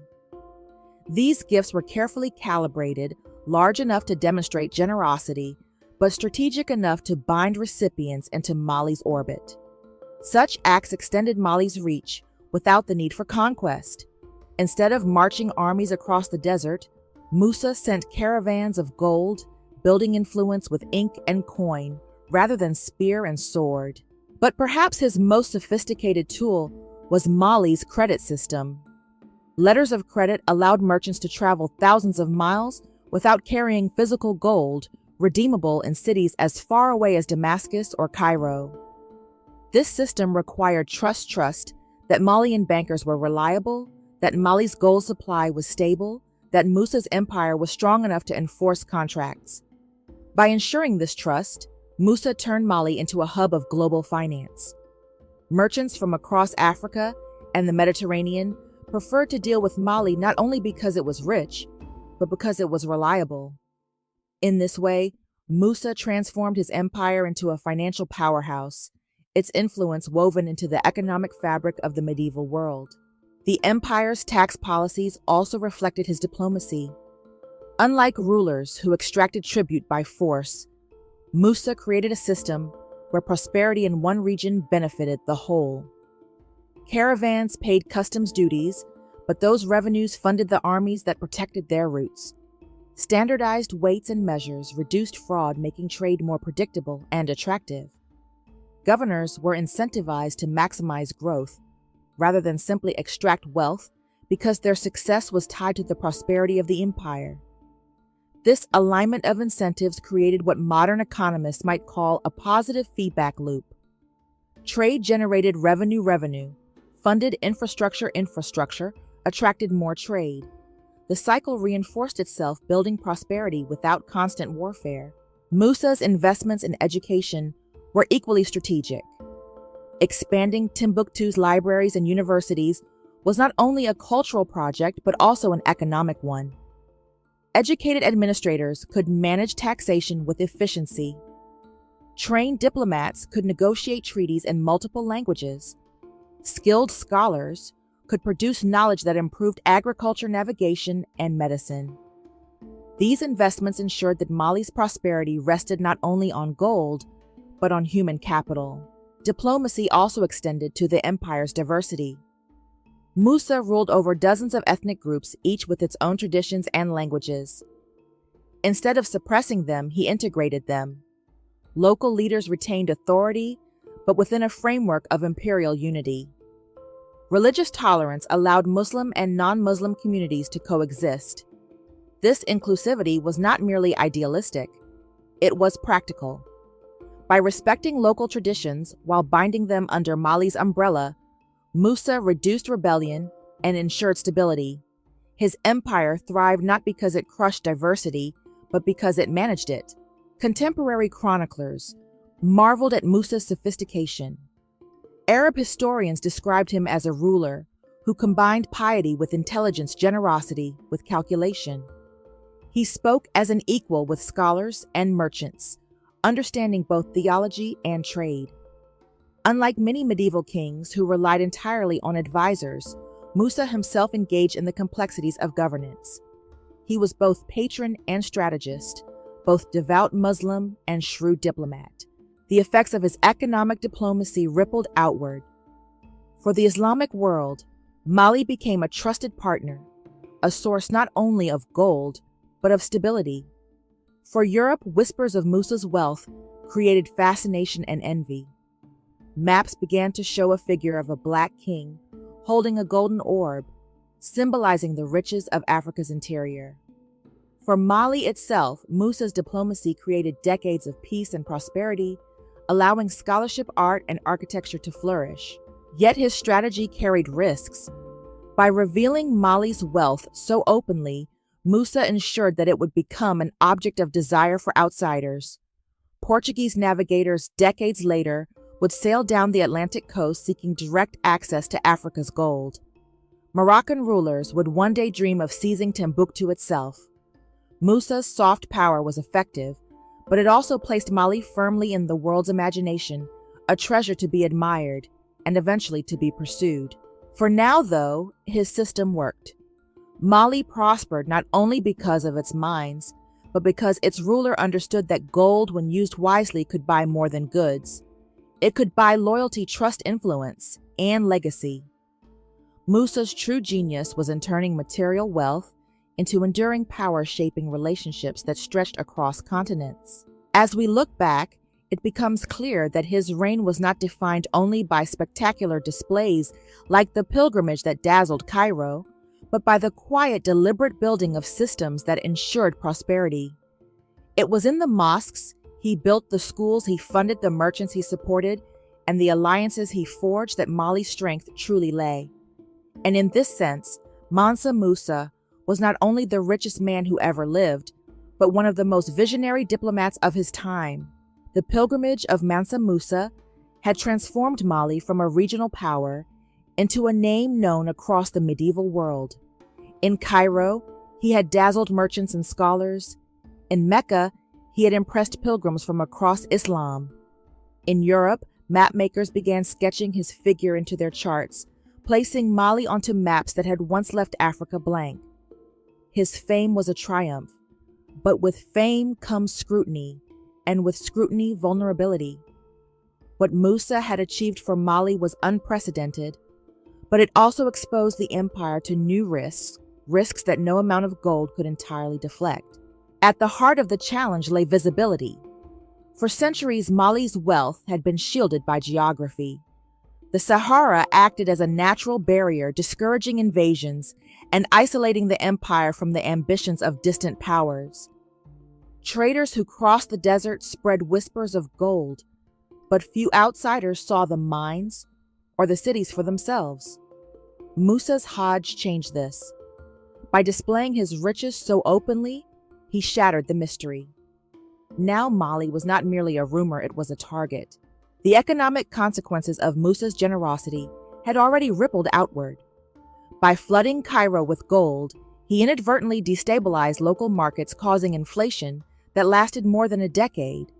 This proved how deeply Mali's wealth could affect economies beyond its borders. For some rulers, this was a sign of Mali's power. For others, it was a temptation.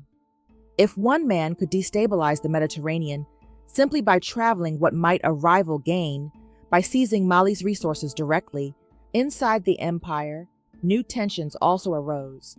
Musa's expansion of Timbuktu and his patronage of scholarship created a city that glittered with opportunity, but maintaining it required enormous resources. Libraries, mosques, and schools had to be funded. Scholars and craftsmen had to be paid. Infrastructure had to be maintained. For a time, Mali's gold supply seemed endless, but every system has limits. As caravans multiplied and as demand for luxury grew, strain began to show. Then there was the question of succession. Musa's charisma and vision held the empire together, but would his heirs carry the same weight? The Mali system of governance was sophisticated, yet it was also fragile. Power was centralized in the Mansa, whose authority depended not only on wealth, but on the respect of governors generals and scholars. Without Musa's personal influence, could the balance hold even during his lifetime? Rivals tested the edges of imperial power. Some provincial governors grew ambitious, recognizing that wealth flowed outward from the center and wondering if they could keep more of it for themselves. Externally, Mali's fame attracted not only scholars and merchants, but spies and adventurers. North African dynasties, already aware of the riches flowing across the Sahara, began to consider more direct means of access. In Europe, where the thirst for gold grew ever sharper, stories of a golden empire spurred curiosity that would eventually feed into the age of exploration. Musa had put Mali on the map, but in doing so, he had invited the world's attention in ways his ancestors had never faced. The geographic barriers that once protected Mali also became weaknesses. Caravans could be taxed and controlled, but they could not be fully defended across thousands of miles of desert. Banditry increased, straining imperial patrols. Some merchants sought ways around Timbuktu, diverting wealth away from imperial oversight. Rival cities began to grow, challenging Mali's dominance of trade routes. The very networks Musa had expanded to bring wealth now carried risks of fragmentation. Within Timbuktu, the flourishing of knowledge also created subtle tensions. Scholars, who had once been dependent on royal patronage, began to develop independent authority, advising governors and communities in ways that sometimes contradicted imperial interests. While Musa had encouraged intellectual freedom, later rulers might find it harder to control. In an empire as diverse as Mali, with dozens of ethnic groups and languages, knowledge was power, and power could be dangerous if it drifted away from the center. Even Musa's religious devotion, a source of unity during his life, carried risks. His embrace of Islam strengthened ties to the wider Muslim world, but it also created divides at home. Many communities in Mali followed traditional spiritual practices, blending them with Islam in ways that felt natural locally, but controversial to purists abroad. Musa managed this tension with diplomacy, respecting diversity while promoting faith. Yet, as foreign scholars and clerics arrived, pressures for orthodoxy grew. The balance between tradition and Islam, delicate under Musa, would later spark friction. The very image of Musa as the richest man who ever lived also created an illusion of invulnerability. To outsiders, Mali seemed unassailable, a kingdom of endless gold. But in truth, the empire depended on fragile systems, caravans, trade routes, mines, and diplomacy that could be disrupted by drought, rebellion, or invasion. Wealth was abundant, but it was not infinite. Musa himself knew this, which is why he invested so heavily in knowledge and governance. Yet perception can be as dangerous as reality. Rivals assumed Mali's wealth was limitless, and that assumption made conquest seem all the more enticing. In the years after Musa's pilgrimage, Timbuktu's reputation soared, but so too did envy. Arab chroniclers described the city with awe, yet some also noted its vulnerability. European traders dreamed of finding sea routes that would bypass the Sahara and tap directly into Mali's riches. North African dynasties, particularly Morocco, eyed the empire with growing ambition. Musa had secured Mali's place on the global stage, but he had also set the stage for challenges his successors would struggle to meet. And yet it is unfair to see this only as a flaw. Musa could not have hidden Mali forever. Isolation breeds stagnation, and he knew that engagement with the wider world was essential for growth. The problem was not fame itself, but the difficulty of sustaining the systems that fame required. Mali was at its zenith, yet every zenith carries the seed of decline. What Musa had built was dazzling, but it required careful stewardship beyond his lifetime. As Musa aged, the cracks beneath the golden surface grew more apparent. He remained respected, but whispers of strain circulated. Merchants complained of heavier taxes. Governors pressed for more autonomy. Foreign powers probed at the empire's edges. Musa had transformed Mali into a global power, but the very act of transformation had made it vulnerable. The challenge of fame is that it never sleeps. Once a civilization steps into the spotlight, it cannot step back into shadow. Mali now stood exposed, admired but also envied, prosperous but also targeted. Musa's reign would forever be remembered as the empire's golden age, but it would also mark the beginning of the long tension between greatness and fragility, a tension that would define Mali's future long after Musa was gone. When Mansa Musa died in 1337, after a reign of nearly 25 years, the Mali Empire stood at its height. Its borders stretched from the Atlantic coast to the Niger Bend, its cities gleamed with mosques and libraries, and its name was etched into the imagination of the world. Yet even in his final years, Musa must have wondered what would become of this vast empire once his guiding hand was gone. The challenge of succession has undone countless kingdoms, and for Mali, the question of legacy would prove decisive. Musa left behind not just wealth, but an intricate system of governance. The empire was divided into provinces, each overseen by governors supported by tax collectors, judges, and military commanders. Caravans carried goods across deserts and rivers, overseen by imperial patrols. Universities flourished, scholars taught, and libraries grew. On paper, the system was stable, a machine designed to outlast its maker. But in practice, so much depended on the personal authority of the Mansa. Musa had ruled not only through structures, but through charisma, reputation, and the respect he commanded. Without him, would the system hold? His successor was his son Magan Furus. Like many heirs to great rulers, Magan inherited wealth beyond measure, but lacked the force of character to wield it. Chroniclers describe him as indulgent, more concerned with luxury than leadership. While Musa had used gold as a tool of diplomacy and development, Magan treated it as a source of pleasure. Palaces grew more ornate, festivals more extravagant, but the systems that held the empire together began to strain. Provincial governors sensed weakness and pressed for autonomy. Caravans grew less secure. Taxes were collected unevenly. In just a few years, cracks began to show in the glittering surface of Musa's legacy, and yet the inertia of wealth carried Mali forward. The mines still produced gold, the salt caravans still crossed the Sahara. Timbuktu still dazzled scholars and merchants. To outsiders, the empire remained a marvel. European maps continued to show a black king with a golden orb symbolizing Mali's riches. Arab chroniclers still spoke of Timbuktu as a city where books were more precious than treasure. For a time, it seemed as though Musa's golden age had not ended. But inside, the balance was shifting. Succession in Mali was not always straightforward. While Musa had designated Magan as heir rival, claimants emerged.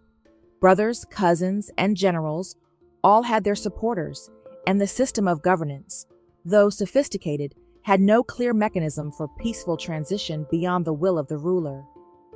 Civil strife threatened, though it rarely erupted openly during the early years. Instead, power fragmented quietly. Governors withheld taxes, soldiers followed local commanders more than distant decrees, and the empire's unity became increasingly fragile.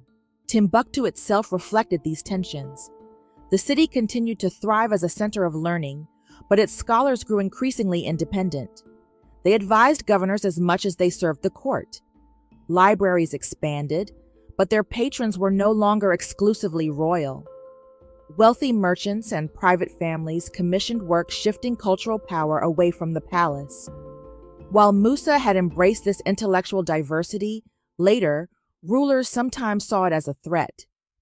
The balance between crown and culture became harder to maintain.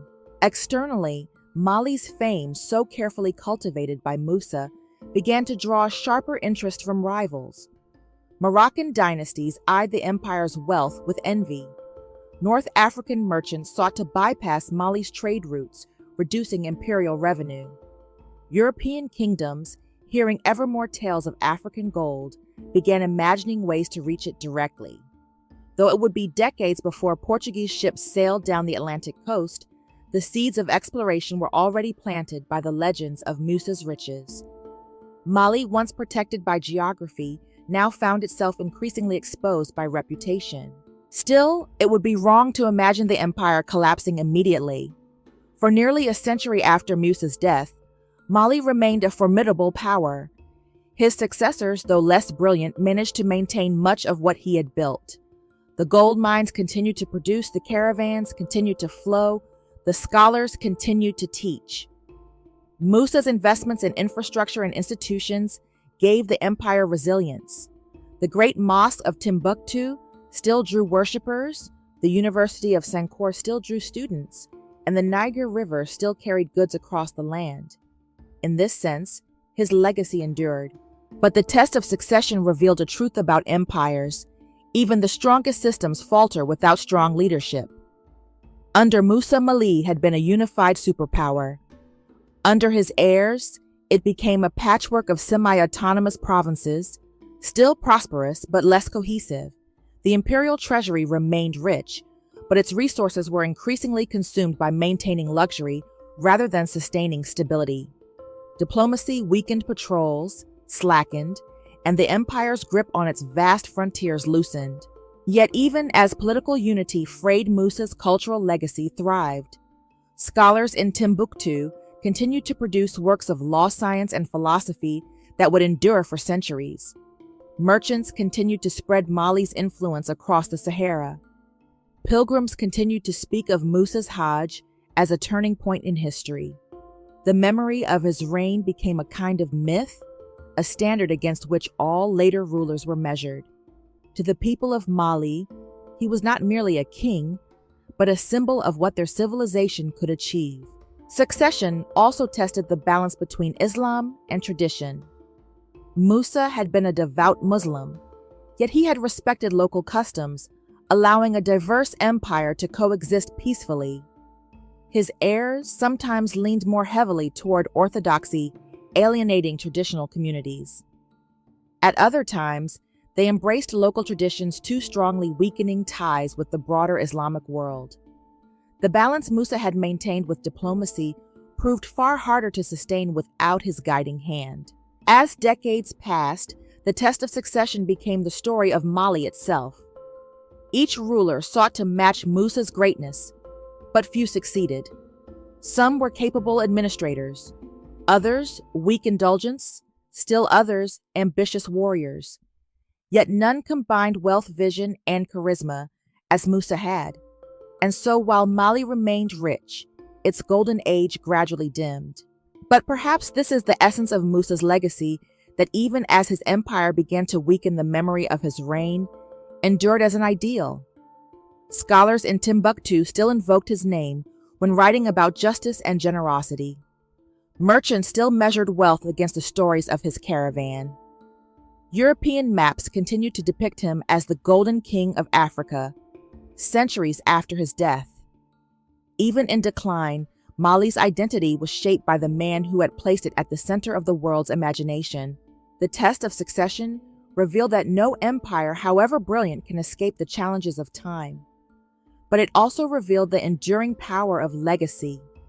Musa's heirs may have faltered, but the institutions he built, mosques, universities, libraries, trade networks, continued to shine for generations. His name became legend, his story a beacon, his empire a reminder that wealth and knowledge, when guided by vision, can create greatness that echoes long after the gold itself is gone. By the middle of the 14th century, less than a generation after Mansa Musa's death, the Mali Empire was still magnificent, still rich, still vast. To outsiders, its markets bustled with gold, salt, and books, its cities gleamed with mosques, and its scholars debated law and science in Timbuktu's libraries. But beneath the surface, cracks widened. The golden age that Musa had built was beginning to fade, not because of sudden catastrophe, but because of a slow erosion of the very foundations that had once made Mali the envy of the medieval world. The first problem was leadership. Musa's successors were competent at best, careless at worst. His son Magan, Araktharmes, ruled briefly and left the empire weakened. Later, rulers, including his brother Suleiman, managed to steady the ship for a time, but none matched Musa's vision or charisma. The empire had been built on the balance of wealth, diplomacy, and learning. But without a ruler who embodied all three, the balance tilted. Governors grew more autonomous. Military commanders acted with less discipline, and local rulers tested the limits of imperial control. Even in its weakened state, Mali remained wealthy, but wealth alone could not guarantee stability. Musa had known this, which is why he had invested so heavily in institutions, mosques, universities, and trade systems that outlasted his reign. Yet even these institutions required constant support. As treasuries drained on luxuries, on court rivalries, and on endless festivals, investment in infrastructure declined. Roads went unrepaired. Caravans faced greater risks.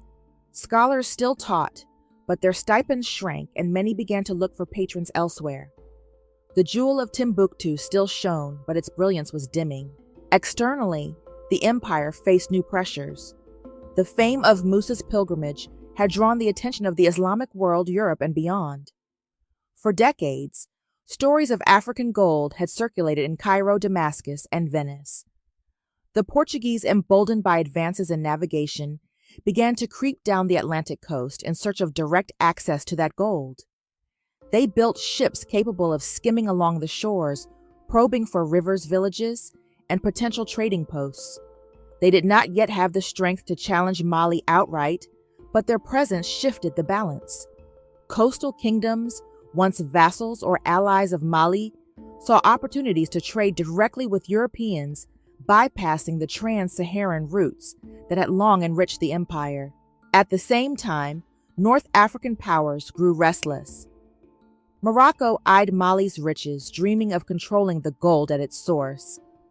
The Ottomans expanded westward, reshaping the balance of power in the Islamic world and threatening the northern ends of Mali's trade networks. The trans-Saharan routes that had once been Mali's arteries were increasingly contested. Banditry increased, caravans were attacked more often, and merchants began to doubt the empire's ability to guarantee safe passage. Trade, the lifeblood of Mali, flowed more hesitantly. Internally, another challenge loomed: the rise of Songhai. For centuries, the Songhai people had lived under Mali's shadow vassals, who paid tribute but also learned from their masters. They watched, carefully studying Mali's systems, its strengths and its weaknesses. By the 15th century, Songhai's rulers began to assert independence. They built armies, fortified cities, and courted merchants with promises of safety and prosperity. Slowly at first, then more boldly, they chipped away at Mali's dominance. Timbuktu, once the empire's crown jewel, found itself courted by Songhai as much as by Mali. The city's merchants and scholars were pragmatic. They followed the power that offered the most stability. Meanwhile, Mali's once disciplined armies grew less effective. Under Musa, imperial patrols had ensured the safety of trade routes, but maintaining such a force required steady revenue and strong leadership. As tax collection faltered and governors pocketed more of the wealth, the central army weakened. Soldiers, unpaid or underpaid, lost morale. Rival provinces began to raise forces loyal to local rulers rather than the empire. Mali, once a unified power, was fragmenting into a patchwork of regional interests. The decline was not only political and economic, but also cultural. Timbuktu scholars still taught, but funding dwindled. Libraries, once overflowing with manuscripts, began to suffer neglect. Some texts were sold off, others hidden away by families fearing looting. The book trade, once one of Timbuktu's proudest industries, slowed as fewer wealthy patrons commissioned new works. Scholars who might have once flocked to Timbuktu increasingly chose universities in Cairo or Fez. The intellectual prestige of the city, though still real, was slipping. Yet decline is rarely uniform. In many ways, Mali remained prosperous compared to its neighbors. Its mines still produced gold, though less efficiently. Its farmers still harvested millet and sorghum along the fertile floodplains of the Niger. Its merchants still crossed the Sahara with caravans of salt and ivory. To ordinary citizens, life continued much as it had for generations. But the empire's position at the heart of global networks was shifting, and once shifting sands are difficult to reverse. The 15th century brought further challenges. Portuguese traders intensified their presence along the Atlantic, establishing relationships with coastal kingdoms that had once looked to Mali for protection. Songhai, under the ambitious leadership of rulers like Sani Ali, rose as a direct rival.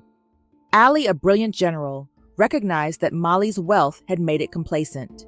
He built a disciplined army equipped with both cavalry and riverine forces, and he struck directly at Mali's hold on Timbuktu and the Niger Bend. By the late 1400s, Songhai had eclipsed Mali as the dominant power of West Africa. Timbuktu, once the pride of Musa's empire, now flew Songhai's banners. Still, Mali did not vanish overnight. It retained control over its original heartlands, its core provinces along the upper Niger. But its reach was shrinking, its influence waning. European maps still sometimes depicted the Golden King, but increasingly that image belonged to legend rather than reality. The empire that had once stunned the world with Musa's pilgrimage was now a shadow of itself, clinging to fragments of former glory. The final blow came not from slow erosion, but from invasion. By the late 16th century, Morocco under Sultan Ahmad al-Mansur launched an audacious expedition across the Sahara, equipped with firearms and cannons. In 1591, Moroccan forces clashed with Songhai at the Battle of Tondibi, and Songhai, once Mali's conqueror, fell to Morocco's guns. By then, Mali was already a diminished kingdom, its golden age long past. The libraries of Timbuktu were looted, its scholars scattered, its wealth siphoned northward. What Musa had built in brilliance was undone not just by foreign conquest, but by the long grinding forces of time, succession, and shifting trade. Yet even in decline, the memory of Mali endured. Travelers still spoke of Timbuktu as a city of gold and learning. Legends of Mansa Musa's wealth continued to circulate for centuries, inspiring European explorers who dreamed of finding Africa's riches. Families in Timbuktu hid manuscripts in desert caves and private homes, preserving a fragment of the intellectual tradition that might otherwise have been lost forever. And though Mali, the empire, faded, Mali, the idea, remained proof that Africa had produced civilizations as wealthy, as sophisticated, and as visionary as any in the medieval world. The decline of the Mali Empire was not a single tragedy, but a series of slow unravelings. Leadership faltered, trade shifted, rivals rose, and fame turned into vulnerability. But its fall should not overshadow its achievements. For nearly 2 centuries, Mali stood as one of the greatest civilizations on Earth, a place where wealth, knowledge, and power converged in ways that reshaped the medieval world. To understand its decline is not to mourn its loss, but to recognize the fragility of greatness and the enduring power of memory. By the late 16th century, the Mali Empire was no longer the titan it had once been. Its territories had shrunk, its power fractured, and its former jewel Timbuktu was firmly under the control of the Songhai Empire.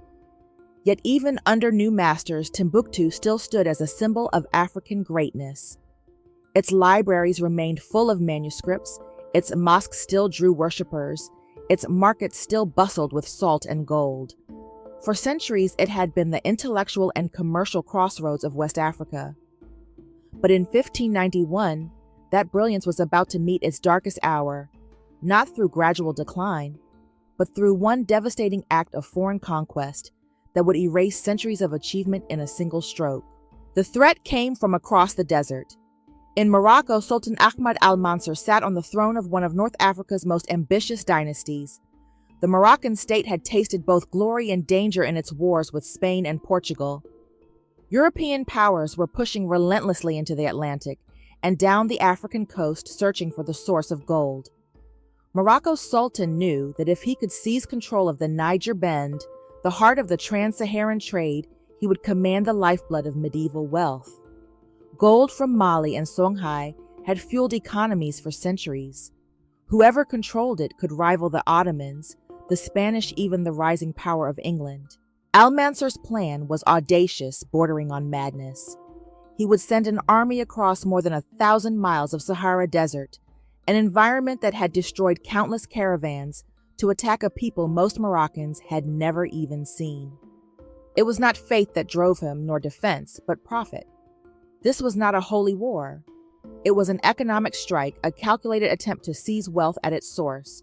The Moroccan expedition was unlike anything Africa had seen before. 4,000 men marched south, led by Juder Pasha, a Spanish eunuch who had been captured as a child and trained in Morocco's service. What made this army so dangerous was not its size. Songhai's forces were many times larger, but its technology. The Moroccans carried firearms, muskets, and cannons imported from Europe. Against them, Songhai would field tens of thousands of warriors, brave and determined, but armed mostly with spears, swords, and arrows. The balance of power was shifting not because of courage or numbers, but because of gunpowder. The desert crossing was brutal. Men collapsed in the heat. Animals died for lack of water. Sandstorms tore through their ranks. Many must have believed the expedition doomed. Yet after months of suffering, the Moroccan force emerged onto the fertile lands of the Niger. Ahead of them lay the Songhai army commanded by Askia Ishak the Gwaunt, ready to defend the empire's heart. At Tondibi, in 1591, one of the most fateful battles in African history was fought. Songhai's warriors outnumbered the Moroccans by at least 10 to 1. By all traditional measures, they should have swept the invaders aside. But when the Moroccan cannons roared, the world changed. Songhai's cavalry, charging bravely across the plain, were shattered by blasts of smoke and fire. Horses panicked, warriors fell, and formations crumbled. The Songhai had never faced such weapons before. Their courage was no match for powder and steel. Within hours, the battle was lost. Askia Ishak retreated upriver, and the Moroccans marched into the heart of Songhai's empire. Their true target was not just Songhai's government or its armies, it was Timbuktu. The city that for centuries had been the pride of West Africa, the seat of scholars, the repository of knowledge, was now vulnerable. When Moroccan soldiers entered its gates, they brought not the reverence of pilgrims nor the respect of merchants, but the cold efficiency of conquerors. What followed was not simply occupation, it was plunder. The Moroccan army systematically stripped Timbuktu of its wealth. Gold and salt were seized, trade monopolies dismantled, and merchants forced into dependence on Moroccan channels. But the looting did not stop at material goods. The true tragedy of Timbuktu's conquest lay in its intellectual treasures. Libraries that had taken centuries to build were raided. Manuscripts were seized, destroyed, or carried back to Morocco as curiosities. Works of law, science, philosophy, medicine, knowledge painstakingly gathered and preserved, vanished into smoke and dust. The city's scholars, once courted by emperors and revered across the Islamic world, were hunted. Some were enslaved, others killed, others driven into exile. Those who remained lived under constant suspicion, forced to abandon the debates and research that had made Timbuktu famous. The University of Sankore, once a beacon of learning that rivaled Cairo and Cordoba, became a shell of itself.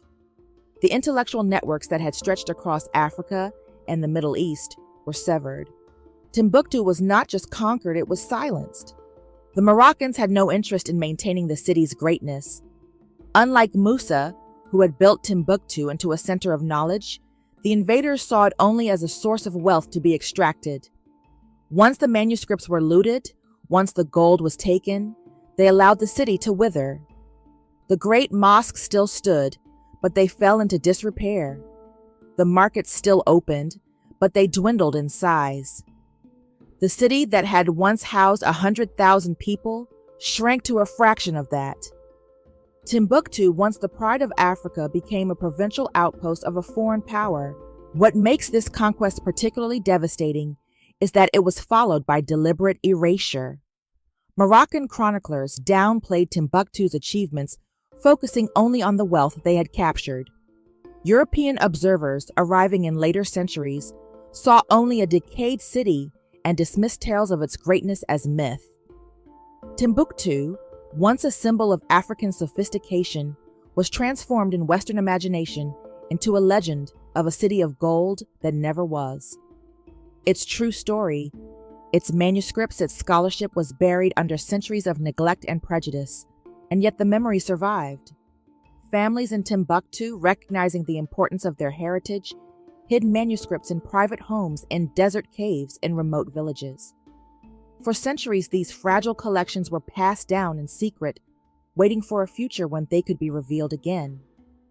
It is thanks to them that we know today that Timbuktu was not myth, but reality, that Mali and Songhai were not primitive kingdoms, but advanced civilizations whose achievements rivaled those of Europe and the Middle East. The Moroccan conquest of Timbuktu in 1591 was more than a military victory. It was the deliberate dismantling of a civilization's intellectual legacy. It turned one of the most brilliant cities of the medieval world into a ruin, and it erased from memory the idea that Africa could stand at the forefront of global culture and learning.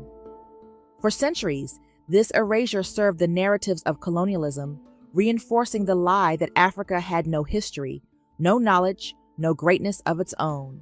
But the manuscripts endure. The stories endure. The memory of Mansa Musa's golden age, of Timbuktu's libraries of scholars who mapped the stars and healed the sick endures. And when we look back at 1591, we do not only see conquest. We see the fragile thread of memory that connects us to a time when West Africa was not a periphery of the world, but its center. The betrayal of Timbuktu was not just the fall of a city, it was the silencing of a voice that had spoken for centuries. Yet history, like memory, has a way of resurfacing. And as Timbuktu's manuscripts are rediscovered and digitized today, the voice of that lost civilization speaks again, reminding us that greatness can rise anywhere, and that knowledge once created never truly dies. For centuries after the Moroccan conquest, Timbuktu lived more in myth than in memory. To the outside world, it became a rumor, a whisper of a golden city in the middle of the desert. European explorers of the 17th and 18th centuries heard tales of its wealth but dismissed them as legends, the kind of fantastical stories travelers invent to impress.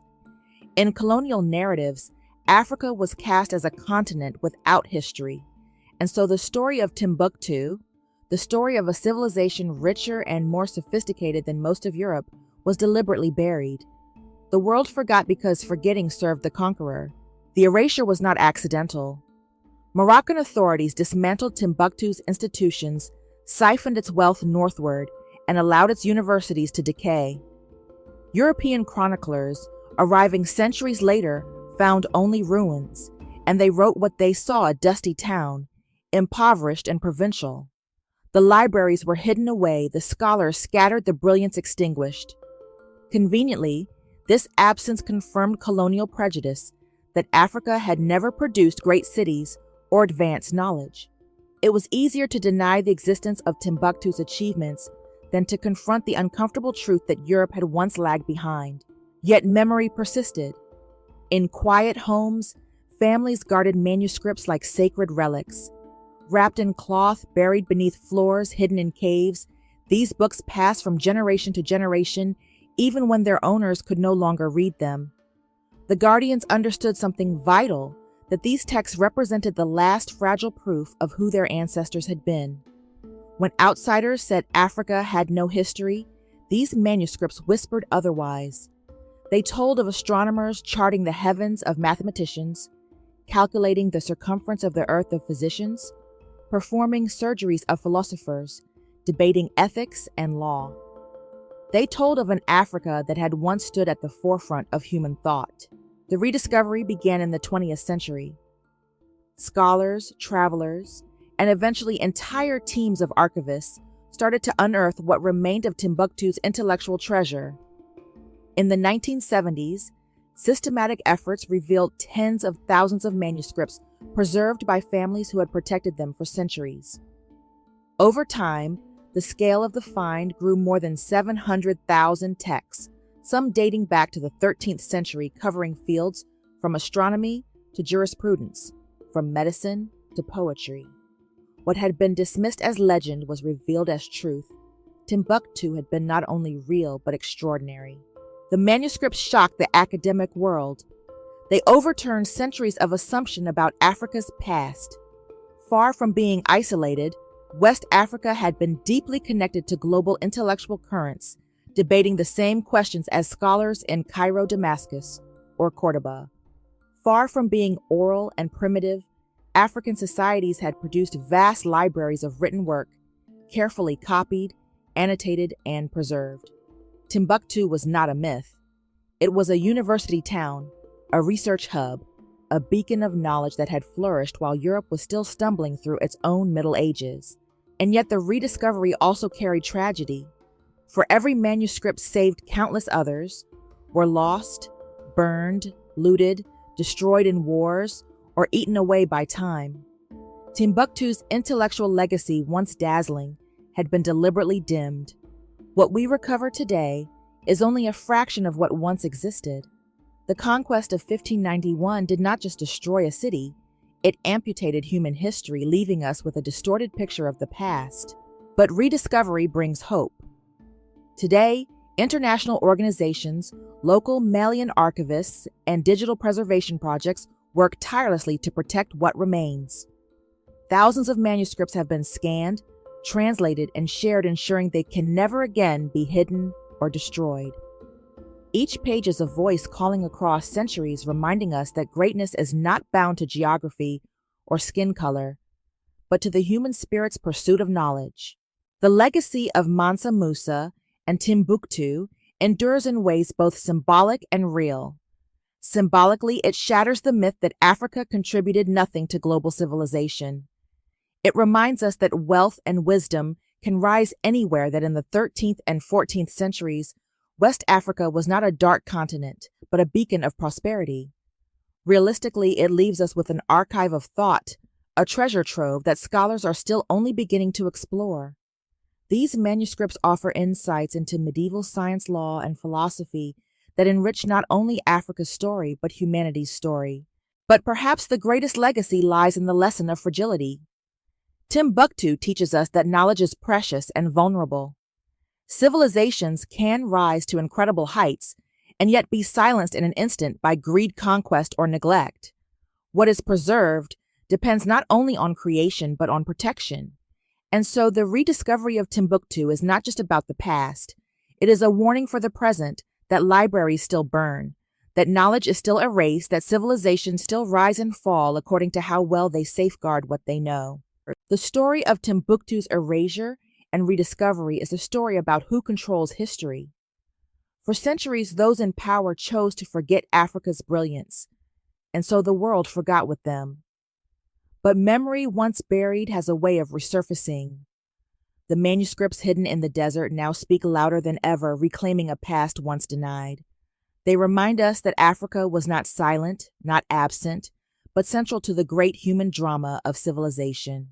And so when we speak of Mansa Musa today, of the emperor whose wealth astonished the world, we must also speak of what he left behind: a city of scholars, a tradition of learning, and a legacy that outlived conquest.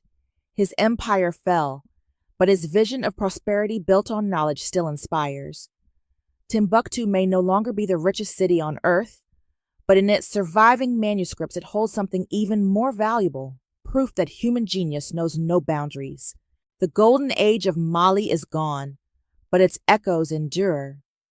In every rediscovered book, in every restored mosque, in every whispered memory of Mansa Musa's journey, we are reminded of what humanity can achieve and how easily it can be lost. To remember Timbuktu is to reclaim a piece of ourselves. To preserve its legacy is to honor not only Africa's past, but the universal promise of human civilization.